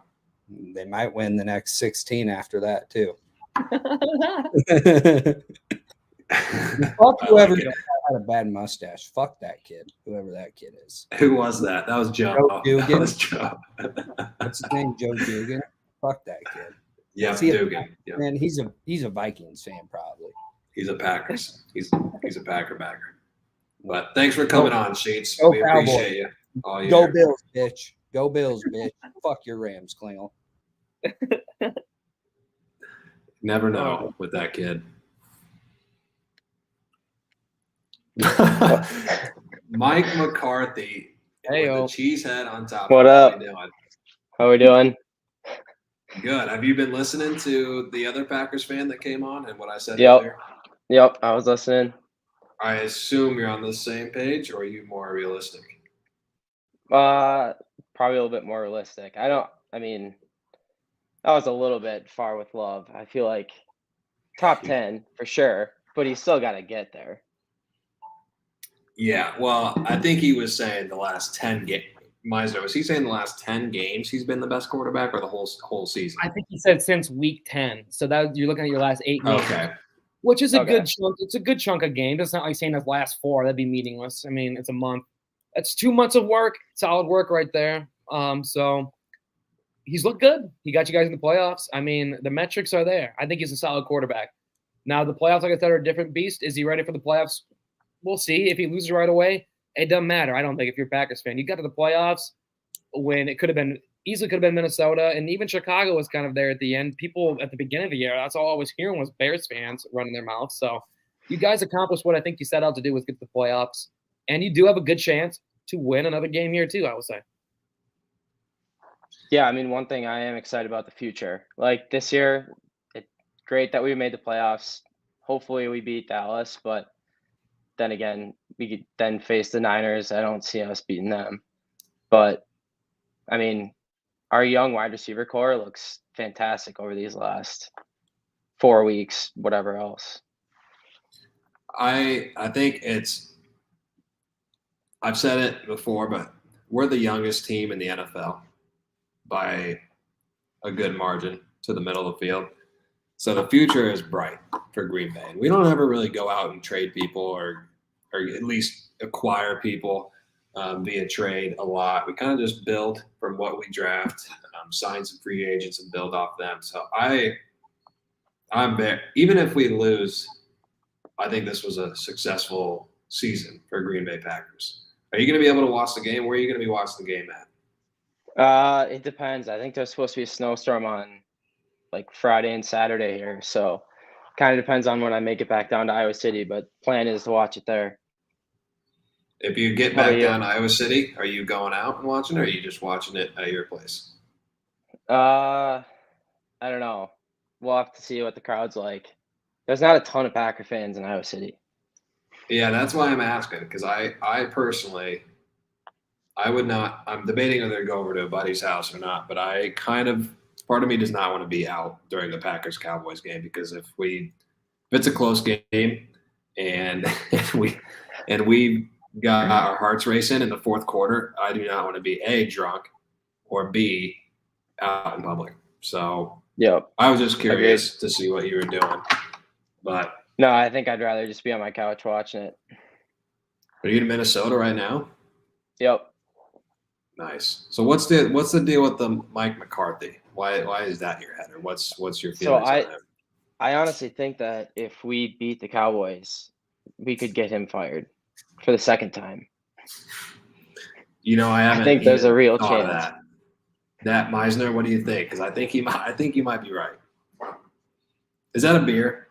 Is that all right? So glass of wine, high noon, and now Golden Light. Nice. Meisner, where are we at with McCarthy? Because Meisner's that's a second team, the Cowboys, and he loves Mike McCarthy and how fat he is. So where are you at? Is he fired if they lose? Man, I mean, it sounds like he could be. I would not vote in favor of that if I was Jerry Jones. I mean, Jerry Jones had fucking bum ass Wade Phillips as head coach for multiple years. He had Jason Garrett as head coach for damn near a decade. I think that dude coached like 8 years, and he sucked. He had 7 win years. He got to stay. 8 win years. He gets to stay. So now you have a guy who's actually fucking putting together a real team. You won the fucking division. And, obviously, if you lose again in the first round, it doesn't look good.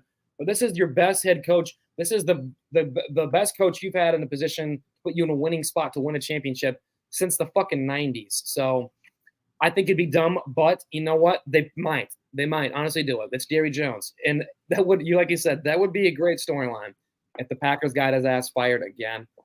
That's something to keep your eye on. I think, if the Cowboys do win this game, I think they can go on a run, but there's a chance they lose right away in the first round. I don't see no in between.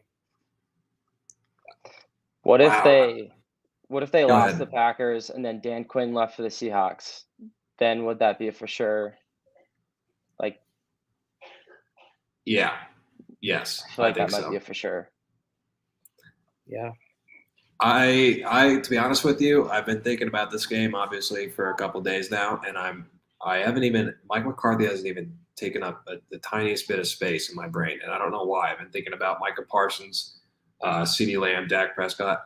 I did not once stop to think about donut eating Mike McCarthy on the other side coaching his team. So that kind of pumps me up even more. I was already jazzed for this game. I'm ready. I'm even more confident we're going to beat Mike McCarthy and the Cowboys. That's a great storyline, Meisner. You love storylines.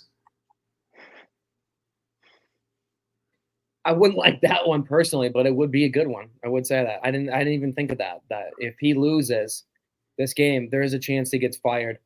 And I just got done telling my roommate, who'll be on a little bit, BJ, who's a Cowboys fan. He's like, the Cowboys would hire Bill Belichick. I just told him he was stupid. I said that'll never happen.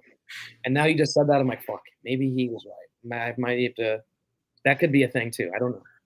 I thought he was stupid when he said that an hour ago, but maybe that would make sense if they get bounced, and who knows who they could hire from there. But Noah, who's your Super Bowl prediction then? If we're not in it, I don't know. I feel like the Ravens, but I don't know. Something tells me that they're going to choke before the AFC Championship game. But I'll go Ravens, and then honestly the Niners, as long as Purdy doesn't just fall apart in one game.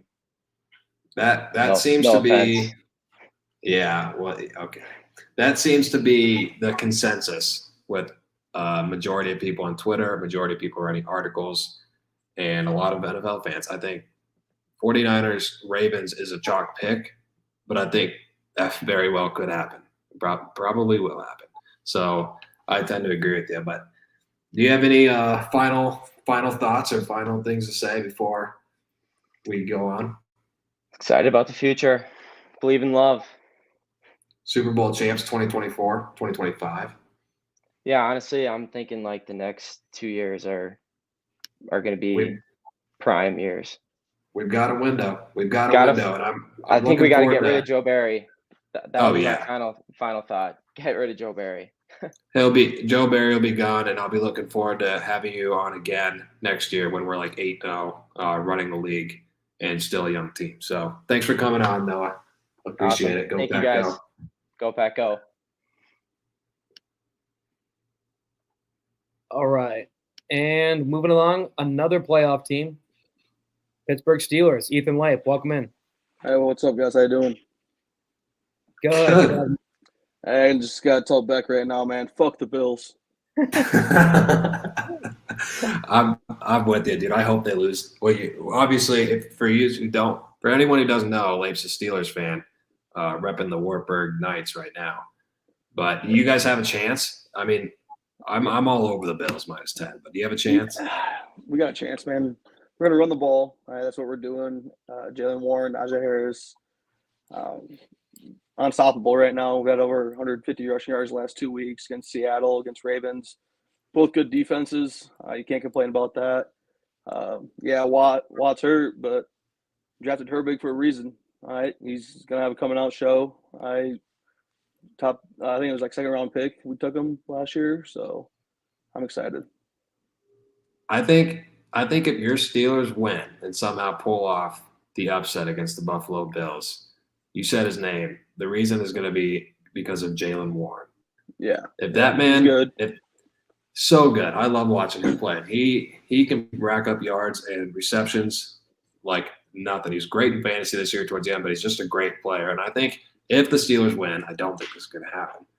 But if they do, he has like 150 yards, 2 touchdowns, and I don't know, 50 receiving yards. He's going to have the game of his life, I think. Yeah, I mean, we've had injuries all year long. I mean, our linebacker crew's been terrible, but we're also getting Minka back. I mean, that's in the works right now around Pittsburgh. That's huge. Hasn't played in 3 weeks. 2 big wins without him. I mean, this is what he's coming back for. I think he's going to have a great game too. And Josh Allen's just going to turn the ball over. It's going to happen. Like, no matter what, it's going to happen.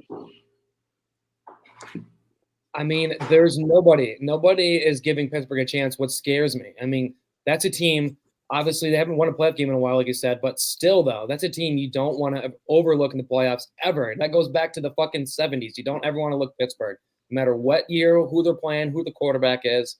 So they're favored by 10. That's a lot of points, like Beck said, who's even a Bills fan. That's a lot of points in the playoffs. So nobody's on them. That the Steelers would be a money line parlay killer. I don't know. I think people are overlooking this team, and they got here for a reason. Defense is great. They find ways to win games. Great coaching. That's what great coaching does. Is Tomlin knows, some weeks he might not have the most talented roster. There might be short a couple guys, but he knows what kind of game to play and how to win. So I don't think he can count Pittsburgh out at all in this one. I think you brought up a point, Leif. Both of you brought up a point that I totally forgot about. And now, literally 90 seconds of talking to Leif, he may have convinced me to take the Steelers plus 10. Which I realize is flip-flopping quick. I totally forgot that Josh Allen loves throwing interceptions.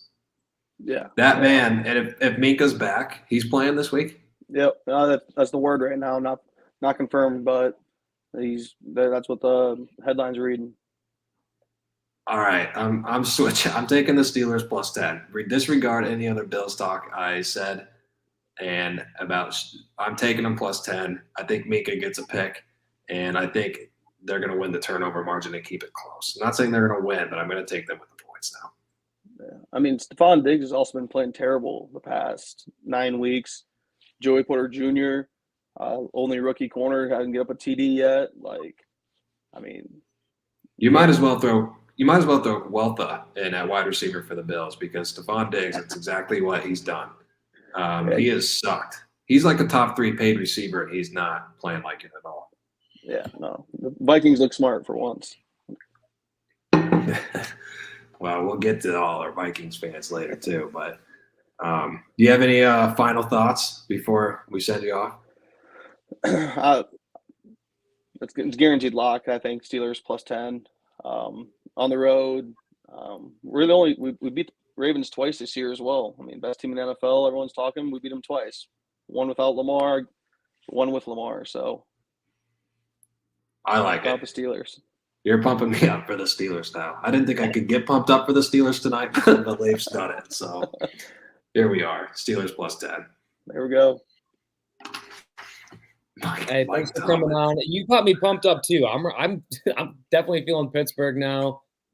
I'm excited, and I had this theory on Thanksgiving and Christmas when there's 3 big games on a day.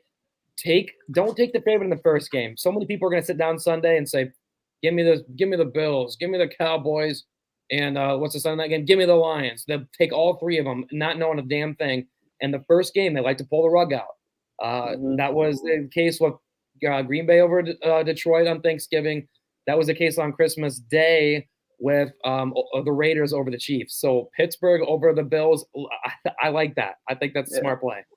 Yeah, not everyone's going to be watching. They're going to be waiting for the later games. They're going to be doing their errands on Saturday. They're going to turn it in the fourth quarter, and the Steelers are going to win.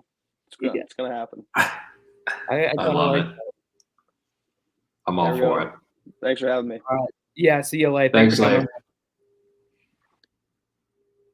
All right. I love that.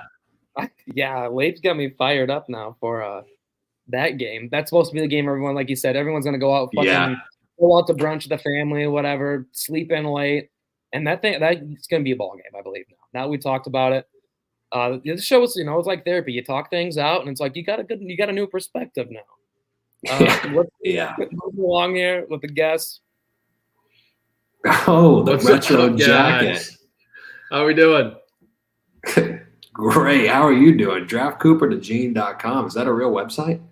Yeah, it's just like draftjoshallen.com a few years ago. The Broncos have been starting it up. So no surprise you guys changed your mind already on a big game. Go from lock on the Bills to lock on the Steelers. I like to see the guests having a big impact on you guys early. That's what happens on this show, Sheets. I mean, I'm now, my brain's in a pretzel. I'm now thinking I tease the Bills minus 13.5 and then take Pittsburgh like plus 3.5. Kind of hit them both ends, you know what I'm saying? Oh. So I don't think there's any way the Bills win by just a little bit. If they win, they're gonna win by a lot. So maybe I I don't know, Sheets. Let's get back to the Broncos. That's All right, yeah. Let's talk a little Broncos, then we'll get back to the playoff talk. But at quarterback for the Broncos, we go into the offseason with, a little bit of a separation period for Russell Wilson. Didn't call it off, didn't sign any papers. He's still on the team, and Sean Payton said the decision to bench him was a football decision, not a money decision. So I know there's a lot of talk about keeping Russell Wilson and rolling with him the next couple of years. If they don't, they have $85 million of dead money the next 2 years. You guys think it's possible that Russell Wilson starts game 1 for the Broncos next year? No. Not happening? It doesn't look like it. See, I thought they would have, separated by now and completely said that it's over. I don't really understand the situation, what's going on. I mean, 7 straight losing seasons for the Broncos. I'm almost turning into tank mode right now for next season and just don't spend anything on a quarterback. They have the 12th pick right now. I think the top 3 quarterbacks will be gone, and they don't have enough capital to trade up. So I think there's been talk for Penix or Nix, but I think both of those guys have struggled under pressure and a little injury concern with Penix, obviously, and Bo Nix has been throwing to wide open receivers his whole career. So I don't like getting a quarterback in the 12th spot, and I don't think they can trade up. So I wouldn't mind seeing them trade down to the middle of the first round and maybe build up a few picks. They don't have a second round pick either because they traded for Sean Payton last year, so that's been working out well. I'll tell you what's going on, Staines. Sean Payton hates Russell Wilson. Yeah. I don't think their demeanor's ever matched. Well, let's be honest. Who's matching with Russell Wilson? Pete Carroll could do it somehow. That doesn't even seem like Pete Carroll thinks. But Sean Payton runs that show, and there's just no chance in hell he's putting out Russell Wilson as starting QB next year. Didn't you guys have playoff hopes and sat him still or no? Were you eliminated? Yeah, there was a chance. I mean, slight chance. Wasn't a great chance, but yeah, they sat him. I'm thinking maybe is Gardner Minshew a free agent, Miser? You guys re-signed him? He's a free agent. He signed a 1-year deal, and that's kind of like controversy right now. It's like, do we bring him back? I think he thinks he can get a starting job somewhere. I mean, he played good down the stretch, so I don't think he's a starting quarterback talent. But there's teams who teams who will get desperate and take people. I mean, we've seen worse guys, I think, start seasons, forget teams. So we'll see. I mean, obviously the Broncos still had a small chance in that game to get in the playoffs, but you still had a chance to get in the playoffs, and they sat their franchise quarterback. I guess my question is, are you if you had to pick, are you sticking by Sean Payton or are you sticking by Russell Wilson? Because I thought Russell Wilson played very good this year. I think he's kind of a corny dude, but he played great, I thought, from what I saw. I think I would rather stick by him. I know he's older than Sean Payton. I think Sean Payton is a sleaze bag. I think he could be like a Josh McDaniels guy where he looks good on paper, but for some reason it's not working out. Yeah, I don't know. I think I'd agree with that. I thought Russell Wilson played pretty well this year. They struggled in the red zone, but his touchdown interception numbers were so much better than they were last year. Obviously, the defense was horrible to start the year and started figuring it out, and that's when they started winning games. I thought Sean Payton quit coaching one of those games down the stretch. I don't remember, in week 15 or 16. He just looked like he didn't want to be there too. So not sure how we're going to sort everything out, but maybe just tank next year, play Stidham.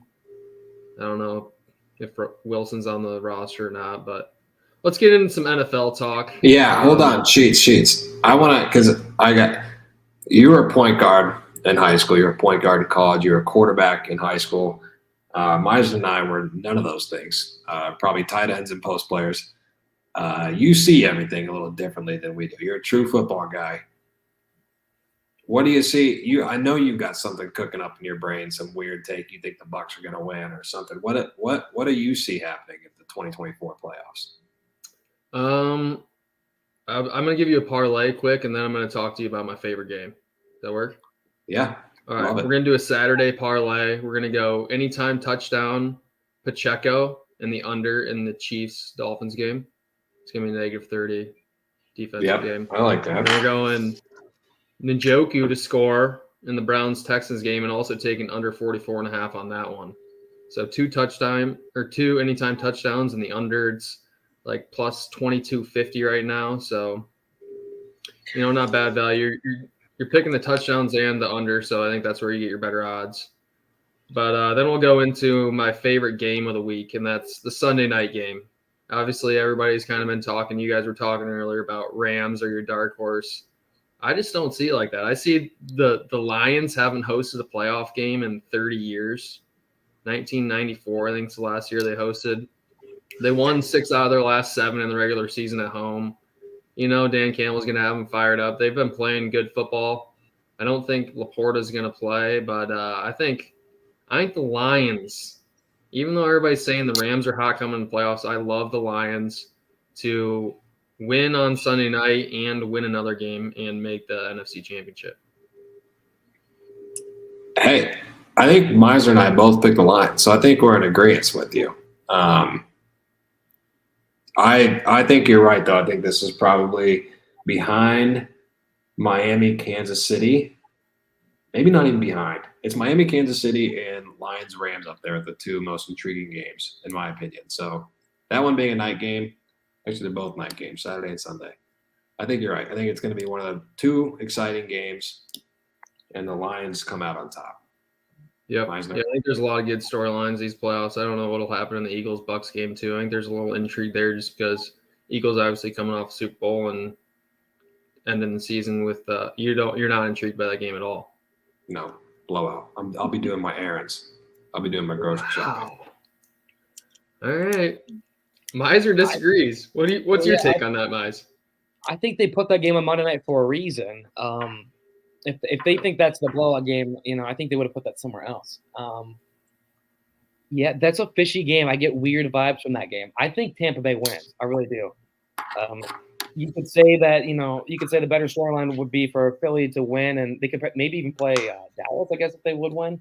That could be a possibility. But I think this recent storyline of them kind of stinking and the fans getting pissed. I said this earlier. The fans getting pissed at Sirianni. That's kind of a new thing they've had going on now. I think that'd be even funnier if they took that to the offseason. They lose the first round of Tampa Bay. The fans would be going nuts. And they're obviously not going to fire him. So that'd be a great storyline to the offseason, I think, for Philly. I agree. Well, I better hop off here, guys. You got anything last for me? I got one statement for you at the end. No, go ahead. We're way behind schedule, but I don't mind one bit. So go. All right. So the Broncos are going to trade down from 12 to 19, draft Cooper DeJean. They're going to have Riley Moss and Cooper DeJean just locking up NFL receivers in the future. Well, that wouldn't be good for the Broncos. That'd be very good for them. Iowa connection to the Broncos. Gotta have a guy every draft. So draftcooperdejean.com. Go Broncos. Thanks, Brad. Thanks for having me on, guys. Yep. Good seeing you. Yeah. All right. And moving along here, we've got some teams now who are in the playoffs, some teams who aren't. And I'm just checking, make sure we have everybody lined up. Is it Carver? Okay. Well, he is not in the waiting room right now. I'll text him. And who was after him? The guy who's been commenting all night, the other Broncos fan. All right. Well, he's not there. Well, who is in the waiting room? Let me text Carver. We have Flunk and we have little boy Bill. Oh, Bill did get on. Where are we sending it to? Why don't you text Carver? I'll text the other Broncos fan. And we can bring on Bill. I know he's got to get to bed soon, so we'll get him on. Let's see. There might be. Oh, okay. Let's get. What Caleb's on now too? All right, go ahead, man. Dodd, you're on. You're on, Dodd. Let's go. Visor. Is that a Titleist visor I see? Here you go. Who's before me? Carver. Carver was supposed to be. It is, yeah. Man. What is he? He must be lagging.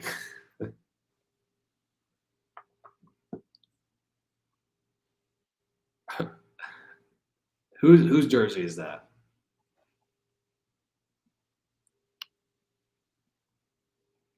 I'm super behind you guys. Are you on your laptop or your phone? Laptop. Should I go to the phone? I think that's try it, but we can hear it now. We can hear you fine though. Yeah. Yeah, but I'm like very behind. Okay, yeah, go to the phone. What a background he's got. Who is that? Crabtree and who? Is that Simmons? I don't know. Carver said,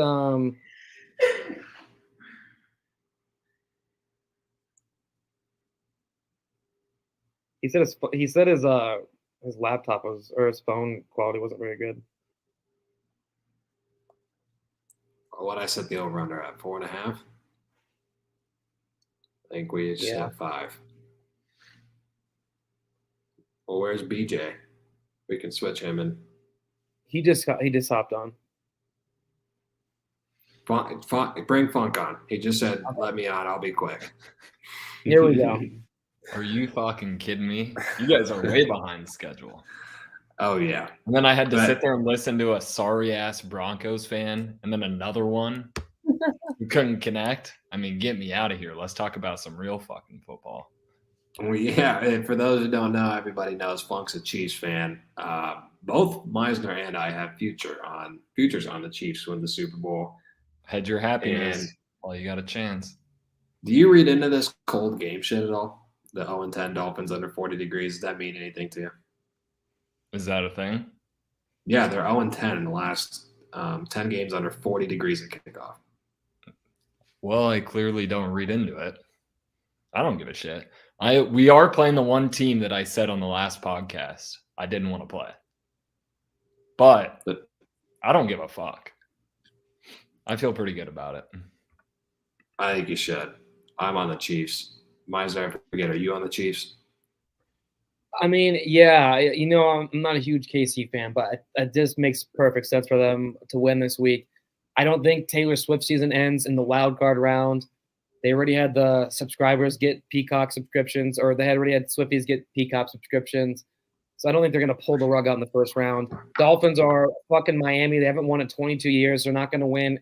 And the fucking -10 blistering winter wins and snow. So I think Kansas City wins. I'll give you a bone this week. There's not many times where I'm on the Kansas City or I want to say anything good about them, but I think they're going to I think they might kick the crap out of Miami, honestly.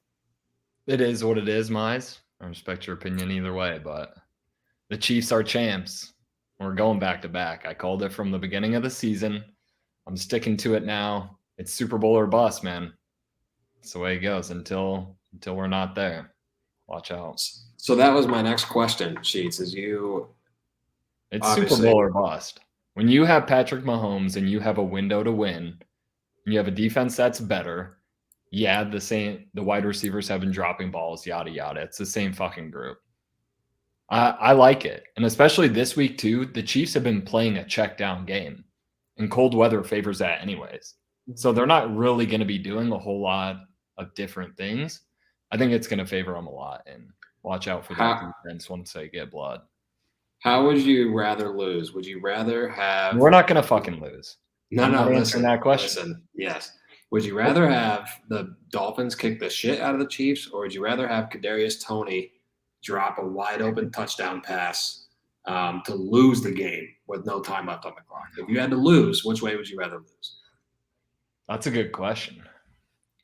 I think you'd be a lot more I think- pissed off about Kadarius. I think you go Kadarius Toney. I would take the opposite. I wouldn't. I would much rather not get blown out. Where's that check down without McKinnon? That fucker doesn't watch anyone besides the Bills. That guy's a fucking idiot. I didn't even watch earlier what he said, but I'm sure it was the most unintelligent thing you've ever heard about football. It was actually a great Sheets, transition. I want to answer that question, though. I think I would still rather have Kadarius Toney miss that rather than the whole team looking like shit. Because I expect the defense to be there. I expect them to stand up. Expect the offense to be rolling to some extent. We're getting Donovan Smith back at left tackle. I don't think that's a massive game, but Wanye Morris had a concussion, so it's not a third string, which is great. Yeah, I think give me the receiver dropping the ball all day. We'll fucking ship his ass out of town next year. Is he gone next year anyway, you think? I don't know what his contract looks like. Probably not. Probably not. I don't know. I mean, they're gonna go draft receivers, but you still gotta hold on to some. He's explosive with the ball in his hand, dude. He just has to get the ball in his hand. Are you looking, if you guys happen to play the Bills, are you looking forward to that? Are the Bills who you want next week if you win, when you win? I don't really care who we play. I'm excited for a road game. That'll be sick. If that's how it comes to be, go play on the road. Let's see what we got. I don't know. It'll be pretty interesting. Fins up. Attaboy. Man. Shit, back. Yeah. He really does only watch the Bills. I mean, I would fucking hate to be a Bills fan, man. It's like I'm Super Bowl or bust, but I already have some to lean on. He's Super Bowl or another year of hearing shit from us about how the Bills are the biggest chokers in the league. In any league, maybe. Potentially the biggest losers in like sports history. Are they 0-4 or 0-5 in Super Bowls? I think going like 3,000. Yeah, they might be the biggest chokers in NFL history. Yeah. Meisner, what's your Chiefs long runs, Meisner? What are you thinking there? What's that? Chiefs what? Are the Chiefs going to win a Super Bowl? Are they going to find themselves back in it? If you had to say yes or no right now, you're saying no. No, I think you can't count them out. You can't ever count the Kansas City Chiefs out. This is the worst they've looked probably since Mahomes has started. Like in the stretch, like a big chunk of games, probably the worst they've looked, and you still can't say that. They still kind of got I would say a favorable matchup. Obviously, Miami is kind of tough, but I think it's a favorable matchup for the 3-6. I mean, if you look at the 3-6 on the other side, that's a lot more of a tighter game. I think potentially. I think Detroit is sweating that 6 seed more than Kansas City would be sweating Miami. So I don't think you can count Kansas City out, even when they're at their lowest right now, which is what I kind of like them. Their stock is so low right now. Why would I not take them? It's never been this low. The only thing that would be crazy on the other side of them losing or winning and beating Miami is how big of a downfall Miami took. It's almost hard for me to believe that Miami will lose this game because it's like, holy shit, dude. They literally couldn't beat any good team, quote unquote. I think that's the storyline. You think that's just how it's going to end, though? For them, yes. What the heck? What would happen if the Chiefs lost? Like, what kind of year is that? I mean, yeah. The Dolphins, the writing is on the wall. I don't think Kansas City loses this game. That's like I said. This is the only game where like I go through it, and I recognize that this. I said it a couple times. I hate to beat a dead horse, but the NFL is a coin flip, dude. Anything can happen. Literally, I don't care what the fucking spread is. It's 50-50 legitimate. It's different than the regular season. But that's the only one where I look at it, I'm like, I'm very confident it's on Kansas City. Nice. Funk, any last thoughts? Any last thoughts before we move on? It's Super Bowl or bust. I appreciate you boys having me on. The standard's the standard. When you're in the window, that's what happens. Rest in peace to Bill Belichick. Thanks for passing the torch. I think I was also atop the college football world too, now that Saban's gone. So watch out. 2024 is going to be a hot year. Brian Ferentz might be the head coach of Alabama. A lot of crazy things going on in the sports world right now. But the one thing that's going to hold true is the Chiefs are champs. Back-to-back, 3-time. As good as it gets. Thanks for having me, boys. I'll be cheering for him. Thanks for coming on, Funk. Peace. And we'll go back to Caleb. There we go. All right, his background is that the thing that was at the Melon Patch? Oh yeah, it was. Yes, it was at the Melon Patches at Ram Ranch. This thing has been tossed around, handed, given, taken. It's seen some, kind of like the Broncos. Kind of like the Denver Broncos, yes. But hey, I mean, we're still a football team. We're still in the NFL. We got things rolling. We got a good coach. So looking forward to it. How you guys doing today? We're doing good. What we asked the other Broncos fan, what's the deal? Are you pro Russell Wilson or pro Sean Payton? Because right now they're beefing. Yeah, I know. To be honest, I would say you always want to take, if you got something good, you want to take it at the top of the tier, which I would say the coaches right? So I would lean more towards Sean Payton. I believe in Sean Payton. I think he will get the job done, whether it is next year, 2 years. I think he'll get it done. But I also don't. I agree with Schultz. Like Russ did not play bad going into the end of the season. However, I think the only thing that kind of held him back was his big ass contract. Like it was like that was the reason why he got benched the last 2 games.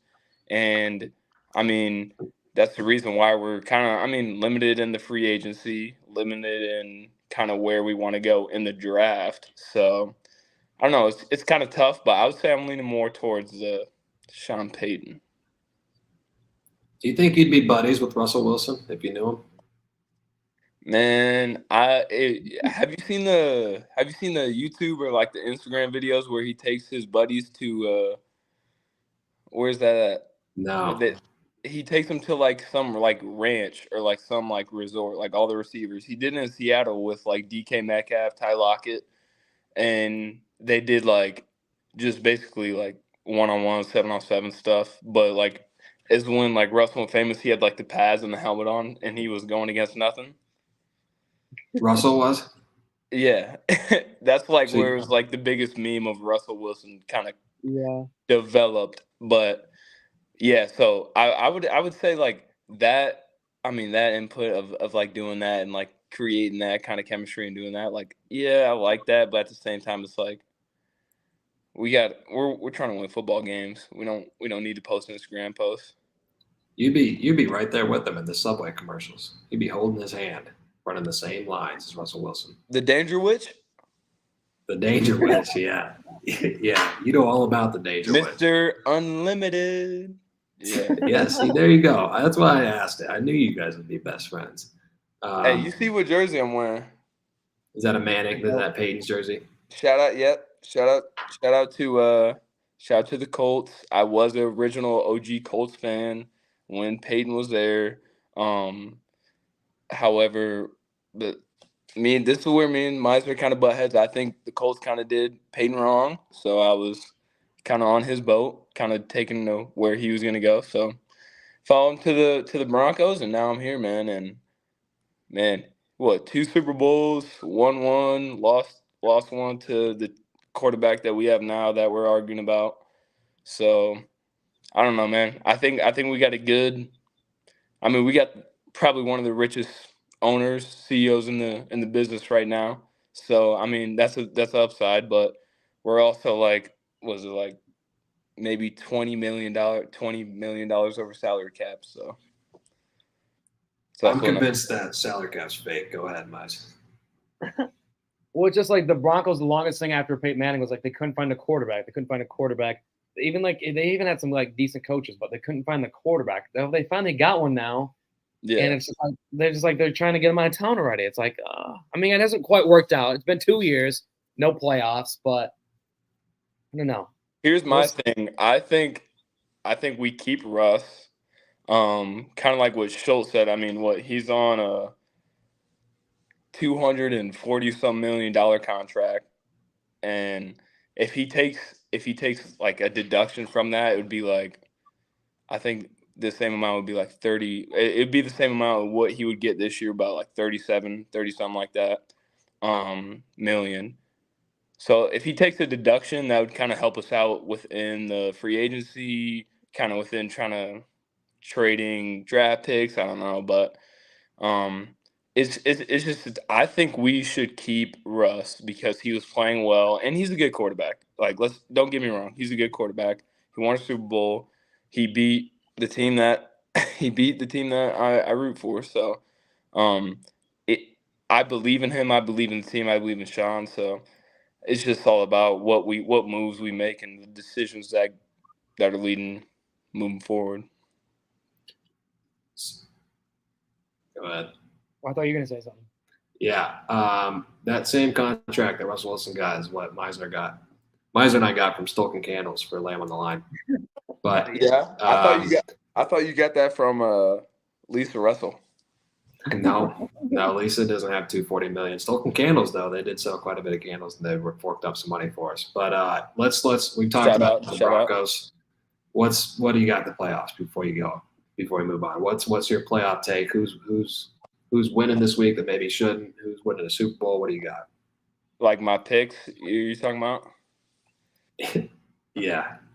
Well, I mean, this year I think, to be honest, everyone's like leaning towards the Niners. Yeah. Woo, we get it. Okay, they're good. They got a good team. But we've seen good teams fold in the postseason. And that's true. It holds true, and it will. I think what you guys probably don't think, the Buffalo Bills, believe it or not, if they haven't shown it in the regular season, nothing like that. But when the postseason, that's what matters. And you got guys like the guys that they have. They got Josh Allen, they got Diggs, they got the O-line, right? They got pass rushers, they got the secondary. So I think they can get it done if they want to.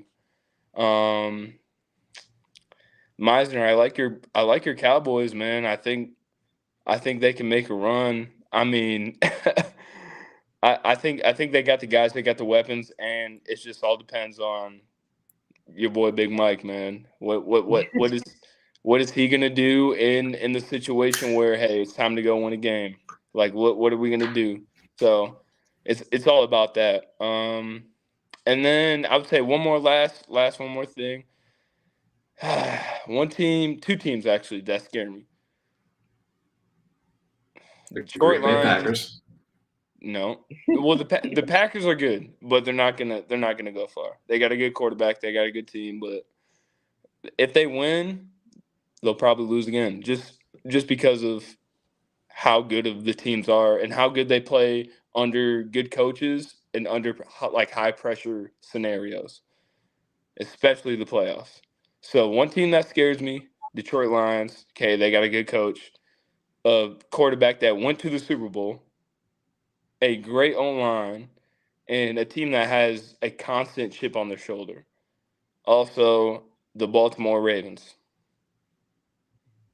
I would agree.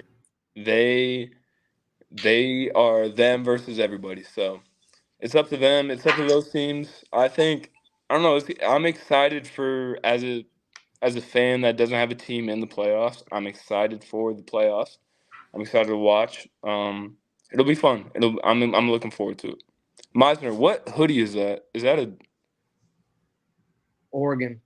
Let's go, baby. Yeah.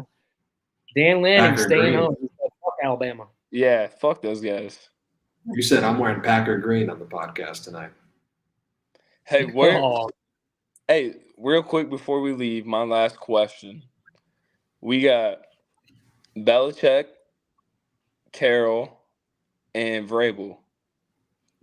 All coaches that can go that want to go coach still. Where do you think who do you think will be the best coach at what team? I can answer that quickly if you want to go after me, Mize. Yeah. I think Belichick is going to find themselves, weirdly enough, either on Atlanta or the LA Chargers, and I think Mike Vrabel is going to go coach the Patriots. I don't see the Patriots getting back on track very quickly. I do see if Belichick inherits either a young Falcons team or an already star-studded Chargers team, he'll probably have success right away. So I'll answer that with Belichick. I agree with that. Yeah, I mean, Pete Carroll, is he just going to take that front office job, or what's he? I don't know what his plan is. He's knitting sweaters. He's done. He might be. It's so weird because you got you still have Jim Harbaugh. I feel like that guy's name is getting tossed around. There's a chance we talked about the Cowboys lose. Like there's a chance maybe a playoff team right now fires their coach. Maybe we could see that one team happen somewhere. So I think Belichick could slot in nicely in a couple different spots. Whether it be Dallas, like we talked, if they were to fire Mike McCarthy, the Chargers would be good for him, I think.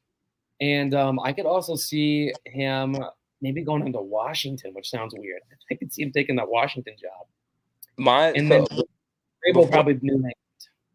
Yeah, before I leave, yeah, I agree with you. That Washington job is, as far as like people don't really think, like, yeah, it's not attractive, but like what you can build there, especially in Washington, like the city of Washington and like what's going on there. I don't know, man. Like it's kind of not appealing as it sounds, but once you get there, it might be. So I think so too. Hey, thanks for hopping on. Thanks for coming on, Stains. yep. Take care. And you take care. We are down to we're down to the last one, right? BJ? Yeah, and if Broden or Stolken are in it, but bring BJ on. We're still texting Stolken. Broden maybe had to go to bed. I don't know. Boys. What's going on, man? And the Cowboys fan joins the podcast. Here we go, is what Dak says. First of all, it's great to see you, Sheets. Obviously, I live with the guy you talk to every podcast, but haven't seen you in a while. I want to make sure I get that out. It's good to see you. Good seeing you, BJ. Before we go at it a little bit here. I had it all planned out. I was going to come on here. I was going to talk up Jordan Love. I was going to talk about how I like the Packers and it makes me nervous playing them, but you pretty much did that for me. I've never seen so much disrespect to a 2 seed in my life. What are we doing earlier looking past the Cowboys and looking to the San Francisco game? What are we doing here? Like, you've literally said, oh, yeah, what do you got? I can't see because of your shitty background. What is it? I wrote down the Packers are 9-1 against the Cowboys last 10 And they games. are. You want to know the difference? Say it for me. Yes. Say it for me. What? What's the difference? Aaron Rodgers. He's gone. We've got a guy just like him. We've got his little brother. You Packers fans are so spoiled. You go from Brett Favre to Aaron Rodgers, and you think Jordan Love is all of a sudden going to be one of those guys that can win a game by himself. And that's not true at all. Okay? Listen, I'm terrified. I'm going to keep it 100, but I'm terrified. If we lose this game, it'll be probably the most disappointing loss I've had as a Cowboys fan. Besides the last 2 times we lost the Packers in the playoffs. The Dez catch 9 years ago today, happy anniversary. And the one where Aaron Rodgers threw to whatever dickhead backup tight end that was at the time that caught it. Mason Crosby hit some bullshit field goal. You remember what? Jared Cook? Yes. That's who I was trying to think of. Yes, Jared Cook. Yeah, it was like 2nd and 20, and he throws this with like 30 seconds left in the game, throws a bomb down the sideline that I don't even know how the hell he caught it. And I don't know if he threw it, but so two things. A, fuck Mason Crosby. Okay, his missed kick didn't end up mattering. But B, we're in 2 very different positions here. I love my position a little more because we're a team. We obviously know we're less talented than the Dallas Cowboys. We've had our hiccups throughout the season. So it's more like if we win, it's like, fuck yeah, let's go. We just beat the Cowboys. If we lose, it's like, okay, successful season. You, on the other hand, as the Cowboys always do, and Miser's in this too, you get your hopes up week 1, then week 4, then week 8, and then all of a sudden we're in the playoffs. Oh my God, the Cowboys can win the Super Bowl. And the same shit happens every time. Listen, and you're right. And you're probably going to be right again this year, but it's not going to happen this week. It's just not. The Cowboys are a better team, a much better team than the Green Bay Packers. All I live for at this point, I've never seen my team win a championship, ever. Everybody knows the Cowboys haven't won since 95. Like, all I can hope for is getting to watch them for another week. That's all I hope for as a Cowboys fan. So, and we're a better team. We just are. And this is, again, you're talking up Jordan Love, and I think he's a good quarterback, but he's not Aaron Rodgers. And he definitely, like, as most guys in their first year starting do, got way better over the course of the season. And the thing that you always like to say about the Cowboys all year, because I'm a AWL, the pod, is that the Cowboys couldn't beat good teams. Yeah, like I've heard you say it all year, Russell. Yeah. I would say that. I would say to Mize almost every Monday night. I'd say, "What's Russell going to say about the Cowboys tonight?" Yeah, and it would be the same thing every time. Is that they don't beat good teams? They beat the shitty Commanders. Blah blah blah blah blah. Yeah, we did. We beat the fuck out of them. That's what good teams do to really shitty teams. You want to know what mediocre teams do to shitty teams? They beat the Panthers 33-30. Okay, the Cowboys beat the Panthers by 3 scores. So I mean, it's 2 totally different ball games. Let me get this straight. There is definitely multiple realities where the Packers win this game. It's not going to be. We're not going to fucking blow them out. It's just not like the playoffs. It's the nature of the playoffs, not the nature of the Cowboys. It's just how the playoffs are. We're not going to go in and shit stomp these guys. It's going to be, yeah. We're on the same page, okay? I'm not delusional enough to sit here and say if the Cowboys and Packers play 100 times, the Packers are going to win 90 times, okay? That's not what I'm doing. I am confident. Unlike some other Packers fans that I know and I'm friends with, we're like, fuck, we got the Cowboys instead of getting the 6th seed. I'm like, I was like, you know what? Give us the Cowboys. If we're going to beat anybody in the playoffs, I'd rather have it beat the Cowboys. Who's the guy? Is it Stephen A. Smith that constantly makes videos making fun of the Cowboys? That's Stephen what A. Smith. Stephen A. Smith is a basketball insider. He doesn't know shit about the NFL. And he made his money going against Skip Bayless, who is the biggest Cowboys delusional lunatic that I have ever heard of in my life. So maybe that's what we should do. We should just have you on permanently. I'll be Stephen A. Smith. You be the Cowboys fan. And I'll just make all these videos laughing my ass off when the Cowboys lose. And you can occasionally dunk on me when they win some regular season games. You'll only get to do it maybe 5 times a year, but that's okay. I mean, I love winning 11, 12 games every year. I'm cool with that. Like, if you were to tell me 5 years ago we'd win 11, 12 games every single one of the next 5 years and we'll lose in the playoffs, I'd probably get over it. So, it's one of those things. Like, our team is only shitty when our quarterback gets hurt. That is, historically, you can look over the last 10, 15 years. When Romo got hurt, we would have the number 4 pick in the draft. Took Ezekiel Elliott, get a new quarterback. The years that he's gotten hurt are the only years we really haven't made the playoffs. So it's one of those things. The other thing is, like, nothing the Cowboys will ever do will be good enough. We could fucking win the Super Bowl this year.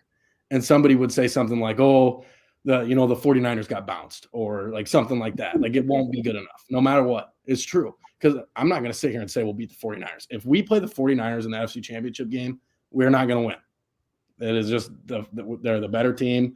They're going to kick our ass. We are not going to win that game. So, it's one of those things where, like, a dream scenario for me, honestly, dream scenario would be the Rams win. I don't give a fuck who wins between the Buccaneers and the Eagles. We're going to kick the shit out of either one of them. I'm pretty confident in that. It'll be at home. And we play the Rams at home for a chance to go to the Super Bowl. And that's not the craziest scenario. The Rams and Niners have played twice, and they split. So, I'm not going to pick the Rams, but I don't think there's any way we make it past the NFC Championship. I don't think the 49ers are going to lose until probably the Super Bowl. And I don't know. We'll see when it gets there. But the other thing I wanted to talk about was the whole McCarthy and Belichick situation.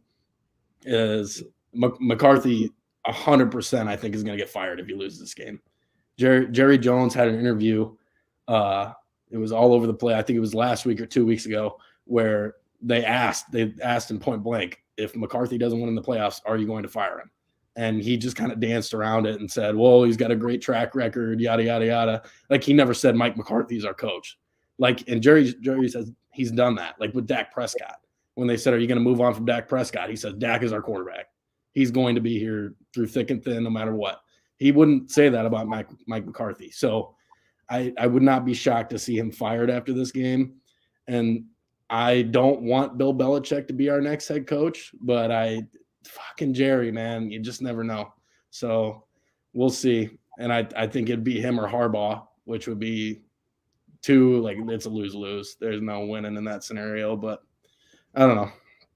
I don't know what you think about that. But yeah, I think you're getting what you want here, where if the Packers win, they're digging McCarthy's grave and he's never going to coach again.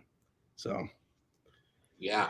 Meisner, one last thing, and I haven't let Meisner talk this whole time, but we got to have BJ on more often, because I love the idea of A, BJ, and B, a Cowboys fan. So depending on what happens next week, you got to come back on. We may have to have whoever wins the games that were guests tonight, and you have a team in the playoffs, maybe they come back on for short segments next week too, or something like that. But yeah, I'm excited. That I'm like I said, you'll be dunking on me. Someone's dunking on somebody, And I wouldn't dunk on you. We got higher goals. Oh, here, you'd be dunking on me. you'd be all these Cowboy fans. They want revenge for the Des Bryant game. Same shit. We do need to beat the Packers. We got to beat the Packers. Here we go. I fucking hate that Dak Prescott call that. What do you call it? His snap count or whatever. Crazy shit is he's been doing it forever. He's been doing it like for probably 3 or 4 years. This is the first year. Yeah, it's the first year it's been like totally emphasized where like you can really hear it. But they said in like it was Hard Knocks maybe, I don't know, remember when we were on it, but they were like, oh, we're really emphasizing the here we go this year. And I'm like, that's fucking weird, but whatever. I mean, if it works, I can say whatever the hell they want if we score points. So I'm with you. Mize. Well, I want you guys to hash it out first, and then I'll give my thoughts. Obviously, I think we all know where I stand on this, but I think this is obviously I am aware of the Cowboys and what they have done in the past. They fold and choke every year, even when they have good teams. But this has been the best team I can remember watching. This is the first time where I like look at this team. I'm like, you know what? I don't really see them fumbling this majorly. I think, even if they lose, say if they lose right around in the first round right away, I think it's going to be a close game. I think it's going to be a good battle. But I think they win this game.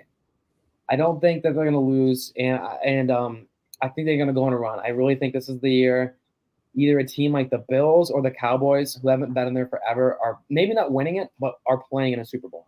I think there's going to be a team, and even the Lions too. I don't think the Lions will, but one of those teams like historically who haven't had like that breakthrough year, I think finally will get to the Super Bowl this year, whether it's Buffalo in the AFC or Dallas in the NFC. I see like that. Good fortune hasn't done much recently getting there this year. So I think Dallas is the one. I think this is their year they go to the Super Bowl. I got crickets for both of you. I'll give you a hint. It's not Dallas. I've been watching this team my whole life, Mize, and every year they find a way.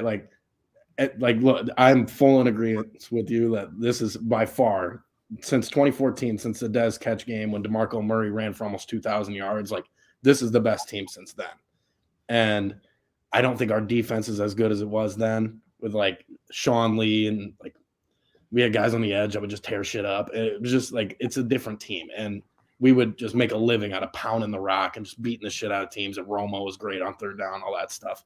This is a totally different team. Like if the Packers are going to win on Sunday, they're going to run for 200 yards. And I've seen it so many times in playoff games where you're right. I was going to say that if you never brought it up, Aaron Jones kills us every single time we play the Green Bay Packers. And you know who else does? Jair Alexander. And he's probably got 4 career interceptions in 3 games against the Cowboys. There was the game a couple of years ago in the regular season where he had, I think, 2, and 1 was a pick 6 or something like that. And I don't know. It's a team that it's one of they just always make me nervous. They could have got shit stomped by the Bears last week at full strength and still would have made me nervous this week. So it's just, I don't know. I don't like playing the Packers at home. I don't like playing them at Lambeau. I wouldn't like playing them in London. Like we just don't beat the Packers. It's a fact. So I'm hoping this is the time we get over the hump. We got a way better team, but we had a way better team last year and we lost in overtime. And Christian Watson decided to turn into fucking studs all of a sudden. So I don't know. I got a lot of thought. And the other thing is, if we lose, Mike McCarthy is going to find a dumb fuck way to screw this shit up. And it's going to be magnified because they always pan to him on the sideline. He's got that dumbass look on his face where he's holding this big ass Denny's menu and he's got his mouth wide open. Like, what the fuck just happened? So it's just going to, I can see it. I've seen it 100 times. We should have seen it against the Lions. Granted, the Lions kind of fucked that one up, but I think that's a whole different subject. But I don't know. McCarthy's going to fuck it, and he's going to get fired if that's the case. I almost had you. You kind of rained in my parade there because Meisner was building up the Cowboys and getting his hopes up, and you were like, "This is the best team I've seen since 2014." I wish you would have just stopped right there because I was smiling, had a huge smile on my face. It's right where I want all my Cowboy fans. It's right at that moment. But then you kind of talked yourself down to it. But it is the best team since 2014 for sure. We have a good pass rush. We have great defensive backs. We create a shit ton of turnovers, and we have a top 5 quarterback. I don't know that anybody can really debate that now. It's going to be like. And Dak, granted, he's played pretty well his whole career. He's never been at this level. The same thing with CeeDee Lamb's easily a top 5 receiver now. I wouldn't go as far as to say Brandon Cooks is in a top 35 receiver in the NFL. We got a really good offense. A lot's going to depend on if Tyron Smith and Zach Martin play. It sounds like Zach Martin will for sure. Tyron Smith should too. Tyler Smith is probably going to play. So I don't know. If we can protect the quarterback and take care of the ball, I think we should be in a good spot to score a lot of points. I don't know what the hell we're going to do defensively.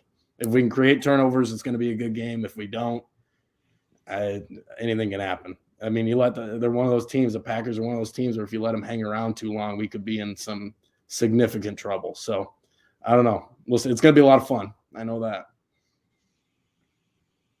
Real quick, you talked about it a little bit. It's the 9-year anniversary of the Des Bryant catch. Best 2 out of 3 wins, this debate. Was it a catch or was it not a catch? You want to go first? It was a catch. You know my answer. Well, your answer is according to the rule at the time. Fuck, he caught the ball, had full control, took 3 steps and reached for the goal line. It was a catch. There's no ifs, ands, or buts about it. And here's the thing. I know what you're going to say next is that Rodgers still had 3 minutes to go down and win the game. You're right. But the fact that the game got robbed from us with 4 minutes left is like, he caught the ball.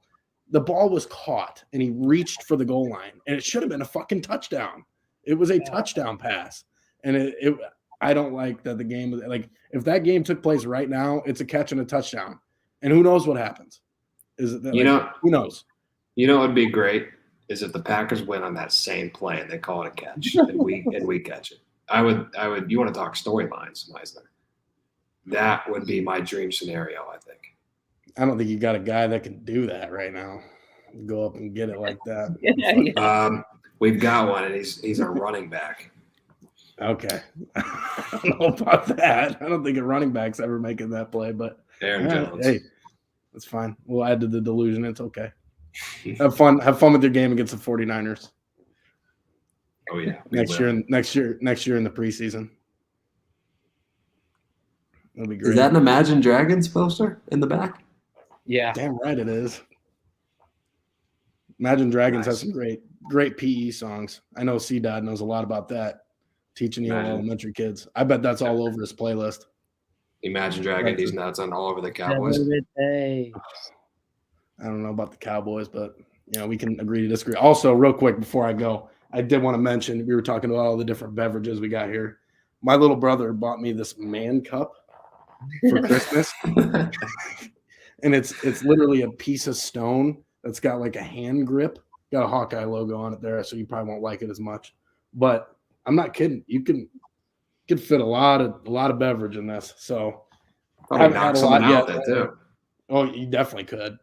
Pretty sure it might be ceramic. I don't know what material this is, but I think if I threw it at your head, it wouldn't feel good. So you might be throwing it at the TV Sunday afternoon, so I'd keep it handy. Well, we got a projector, so I'd be punching a hole in the wall. I don't know if I should do that.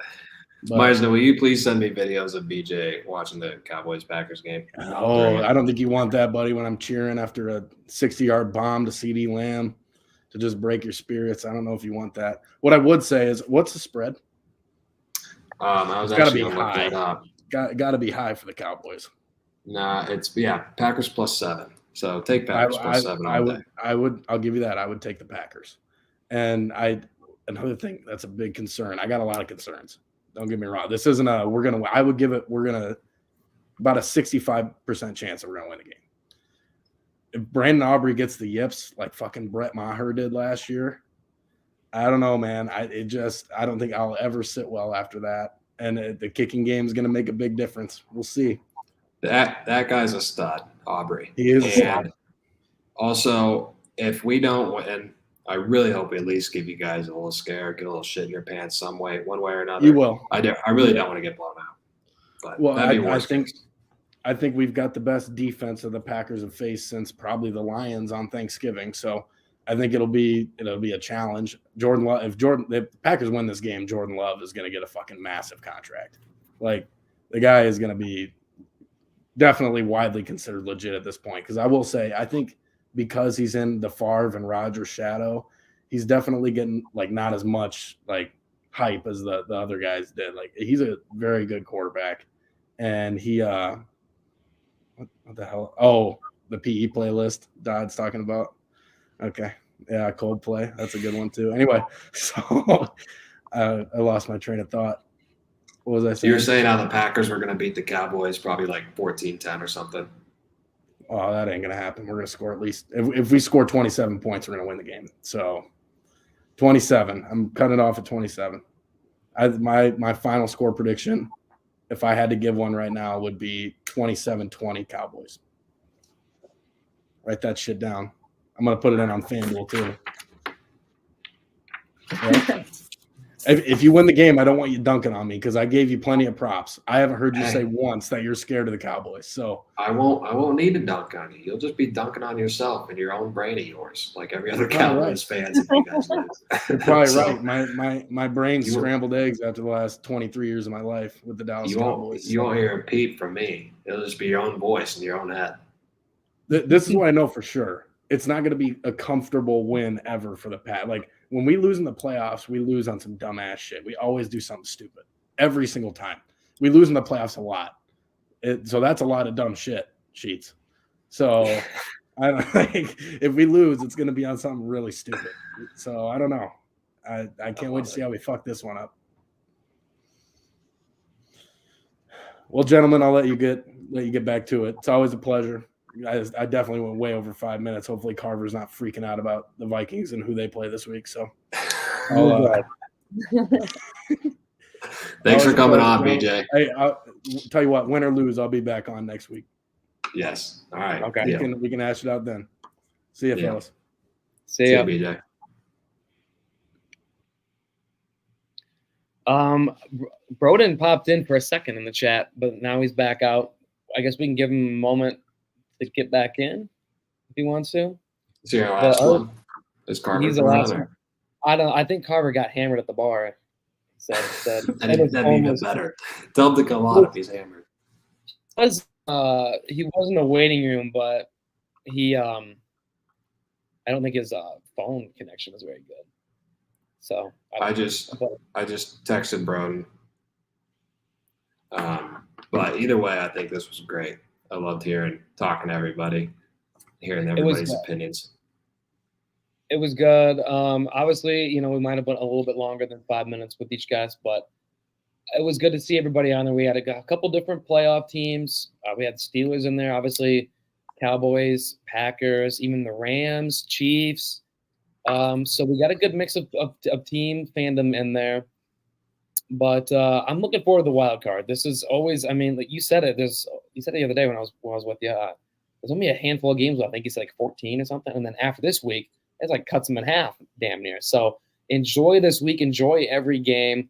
I think these games are going to be good. Obviously, the wild card round is always fun. But for this year, I'm like especially excited. I think they did a good job of getting these matchups set here. And I'm looking forward because, honestly, I think anything could happen. Even the Chiefs, who I'm most confident on, who the fuck knows? Maybe Miami pulls some shit off. Like, even the games you think they have in the bag, then at the same time, you're like, oh, shit, could be this. Players are just a different beast. So, yeah, I'm excited. I think this is one of the best parts of the year, NFL playoffs. Obviously, in my mind, it's March Madness.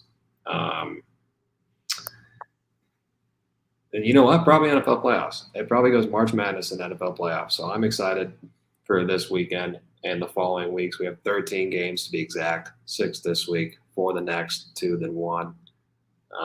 Got to cherish it while we can because before you know it, I'm going to be watching fucking thug heads spitting seeds playing baseball, and that's all that's going to be on TV. So I love it. I'm looking forward to it. Go Pack, go. That's all I got to say. It's been a good regular season, Sheets. I'm glad we did this show. I feel like the episodes just got better and better each week too. This was a good way to end the regular season. I'm glad one of our two teams were able to get through the playoffs. We were hoping to be 2-0, but I'm glad we didn't go 0-2. So good job not crapping the bed to the Bears. You're in the playoff this week. Enjoy it these next couple of days. Like I said, even if it ends here, it's a fun year. The expectations I think were above. You thought you could get the playoffs, but either way, it's a good year. We do have one more guest, so we're not wrapping this up. I guess he is in here now. Broden Coulter, welcome to the show. Thanks for waiting too. God damn, about time. We just wrapped up our whole show, and we're ready to end it then. Well, I Re-sign Kirk. didn't feel your text vibrate until it was like 2 minutes after. You're good. I just had one question for you. Who do the Vikings play this week? Don't be dumb. I know you probably said this to all the other Vikings fans on this show tonight. No, I really thought they're done. They were eliminated. Don't be stupid. You're acting like every Packers fan right now. Dumb as hell. I'll let Meisner take the mic because I apologize to him. I've been doing most of the talking, I think, yes. So go ahead, Meisner. It's all good. I guess the Vikings, what's the plan for the offseason? I'm with you. I mean, my team's in the same boat. If you're in the playoffs, congratulations, you're still playing. But other teams, we got other business to worry about. We're focused on the future. We're focused on next year already. So enjoy your extra games, whatever. Whatever. We're not concerned about that. We're ready. We're focused on the offseason. So what's the Vikings moves for the offseason? Quarterback wise, I mean, skill position wise, do you need to get some extra help in there? What do you got to address first? I think first and foremost, we have to re-sign Kirk, and I know what everyone's gonna say. I know what these idiot Packers and Bills fans that associate with this podcast are gonna say, and I don't give a fuck what they're gonna say. 2-year deal. Let him go out on top. Be a Viking, great Viking. And then I would love to draft Jaden Daniels, but I've been seeing his name hike up the draft boards the last few days. So that makes me a little nervous, and I'd rather die than draft Bo Nix. So, and I'm not sold on Penix either. So I don't know. I'm hoping Jaden Daniels, re-sign Kirk, Jaden Daniels. That's my quarterback goals that I would be ecstatic with. And then keeping Flores is the other number one. Those two go hand in hand. And I hopefully all the jobs are not good looking enough. I saw a report this week that said it has to be a generational job, and none of those are generational jobs that are open right now. So those are the main ones. And then after that, I don't know what the hell we're going to do. I think Dable wants to stay there. I think I think that's a good spot for him right now. And I think, who knows with the NFL, because he kind of pissed him off, with all that thing. So I know they might not even, he might be a while before he gets a head coach job. I'm glad he did that. I think that was cool, but he might have cost him, some looks possible. We'll see. That's what I said. I said selfishly, I'm glad he sued him because I think it'll hinder him from getting a head job for a couple years, so that it makes him will stay in Minnesota. Yeah, I think he likes it there. He can kind of stay under the radar. And obviously this year got all mucked up with when Cousins went down. But, I mean, you're still in a good spot. I mean, like, for a team that missed the playoff, you still, you can't hang your head too high or, too far down. A quarterback thing, I don't know. I mean, Jaden Daniels, I think I would take Penix or Bo Nix over Jaden Daniels. But what? Why? I don't know. I mean, Jaden Daniels, I think, is the fake Heisman this year. Michael Penix was the Heisman, bro. Michael Penix was the Heisman Trophy winner in my mind. There's no way you can tell me it was Jaden Daniels. Michael Penix was in the fucking national championship game, lost one game. LSU was unranked, 9-3. Sheets. Penix, who did he play all year? That stout Pac-12 defenses? Like, what do you mean? He played one Big Ten defense and he fell apart. That was not on him. That game was not on him. His own line stunk. His receiver at the beginning of the game ran a wrong route that would have been a big play. All I'm saying is Jaden Daniels played SEC defenses the whole year and put up the numbers he did. And Penix, this is the first time in probably history of Lamb on the Line I agree with Broden Coulter. Take Jaden Daniels because I think he's the better quarterback. I think he's a better fit. And he's agreed. I really don't want you guys to re-sign Kirk Cousins because I like Kirk Cousins as a person. a lot. Cool dude, gay, Cole shopper, all that stuff's great. Cole I don't want to keep beating Kirk Cousins. I don't want to keep have it. I don't want to. You couldn't beat him 2 times in a year with Aaron Rodgers. Shut the hell up. Here's my point, Sheets. We're on the uprise. Youngest team in the NFL, No. made the playoffs. We have a great quarterback. I do not want to beat Kirk Cousins any more than we already have. You So made the I playoffs hope you because guys- Kirk Cousins got hurt this year. I hope you guys draft Jaden Daniels. I hope he's decent, and I hope we just continue to do what we do. Split with us every year with your generational quarterbacks. Split with us every year. Don't win a Super Bowl. And we're in the playoffs. Who do you play? Because Kirk got hurt. Who do you play? Oh my God, you're so stupid. That's all I got. They got some other holes to fill. I want them to re-sign Daniil, but they're gonna have to pay him a fuck ton of money. And I've also been seeing that he's willing to take a pay cut because he wants to stay there. Not a huge pay cut because he wants to get paid, but I don't know. Harrison Smith also needs to re-sign too. I'd like to re-sign him. You mean retire? Why would he retire? He's got 3 What's more he, good 30? years in. What's he, 33? Meisner? How old's Harrison Smith? Probably 32, 33, 34. You know what? Like Re-sign him. Re-sign him. Pay him $20 million. Go ahead and re-sign him. He's not getting $20 million a year. Don't just go pay him. You Don't be should. dumb. You should pay him as much as you can. He's given his service to the Minnesota Vikings for how long? Don't be Pay stupid. him. Re-sign him. Re-sign Kirk Paul. You're putting words in my mouth, and now you're going to be like, "Oh, you said to re-sign Harrison Smith for $30 million a year." When actually it was your dumbass that said that. Oh, Sheets. Never fails. Are you happy about being on primetime to watch your Packers get their ass kicked in Dallas? Look, prime time is every game this week. No, not Chiefs Dolphins. If you're an NFL football fan and you avidly watch football, every game this week is prime time, in my opinion. Yeah, I'm excited for it. I just told BJ it's a win-win for me.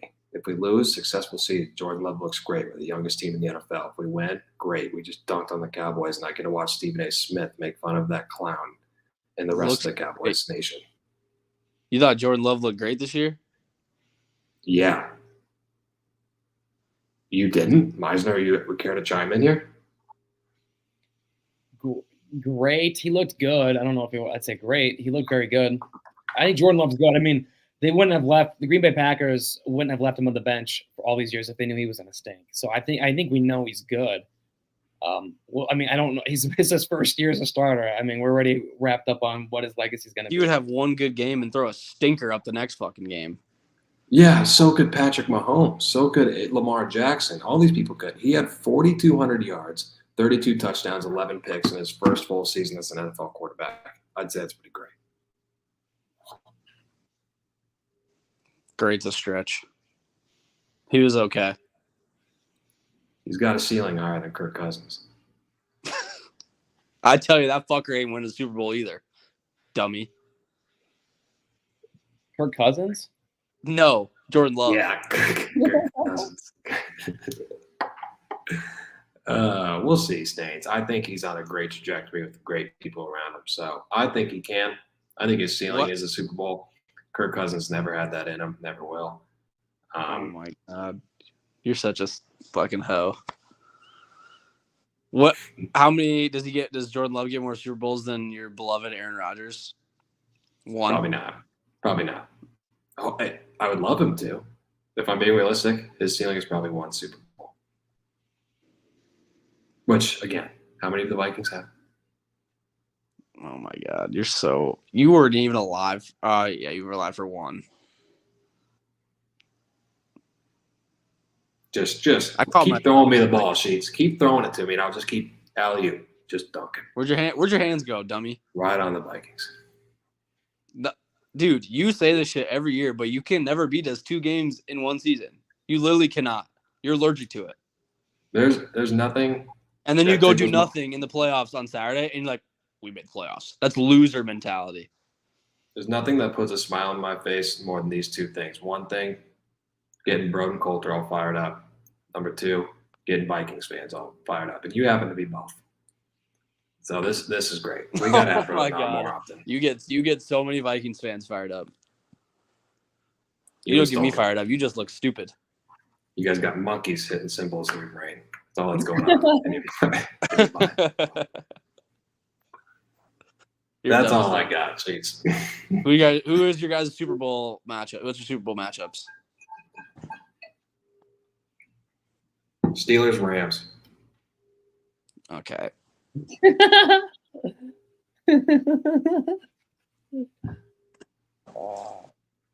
Ravens, 49ers for me. Tampa Bay, Pittsburgh. You guys are both idiots. I think you could see a Kansas City, Dallas. I think that'd be fun. I would. How Really about this like one, Broden? What? Do you think it? Do you think it could be the Chiefs Bills? No, they can't make the Super Bowl, dummy. Oh, okay. Damn it. Were you trying to catch me or something? Are you following? You think I'm stupid? Get this man. We got to get off this screen. I've been on this computer for too long. Broden, thanks for coming on, buddy. Enjoy the off season. Real teams are in the off season. Sheets, Yep. enjoy your game. Enjoy your game this weekend. Have fun losing this weekend. Hey, is Kirk in Cabo? Is that where they all went? He's rehabbing like a boss. Oh, okay. Get that All right. mind. Sheets is. All right. Thanks. Yeah. Thanks for coming on, Broden. Yep. See ya. See ya, Bill. All right, Sheets. Let's wrap this up. We'll get. Well, it's wild card weekend. It's going to be a fun game or fun weekend no matter what. Even that Browns Texans game we didn't get to talk much about. Still going to be a great game. Each one of them, all 6 of them, enjoy them. Like I said, enjoy the next couple of days. Don't get stressed out too much. We'll be back on either Monday or Tuesday. The Monday night, we could go before the Monday night game. We could go Tuesday. We'll figure it out. But either way, look forward to you talking to you after this weekend. There's going to be a lot of dust to be settled here. Can't wait. Thanks for everybody who joined in tonight. Got a lot of views. Thanks for all of the guests who came in there and waited. This was a fun episode, and I'm glad we got to wrap up the regular season with a bunch of our friends and get a diverse collection of minds and football teams in there. So this is a good episode, and we'll be back this weekend to break down everything, of course, and then look forward to the games next week. You can see a lot of these faces we saw tonight. Their teams win. They might be back next week to talk about it too. So that is it for us. Thank you for joining. This is Liam on the line. Wildcard weekend. Go enjoy it, everybody. Peace out.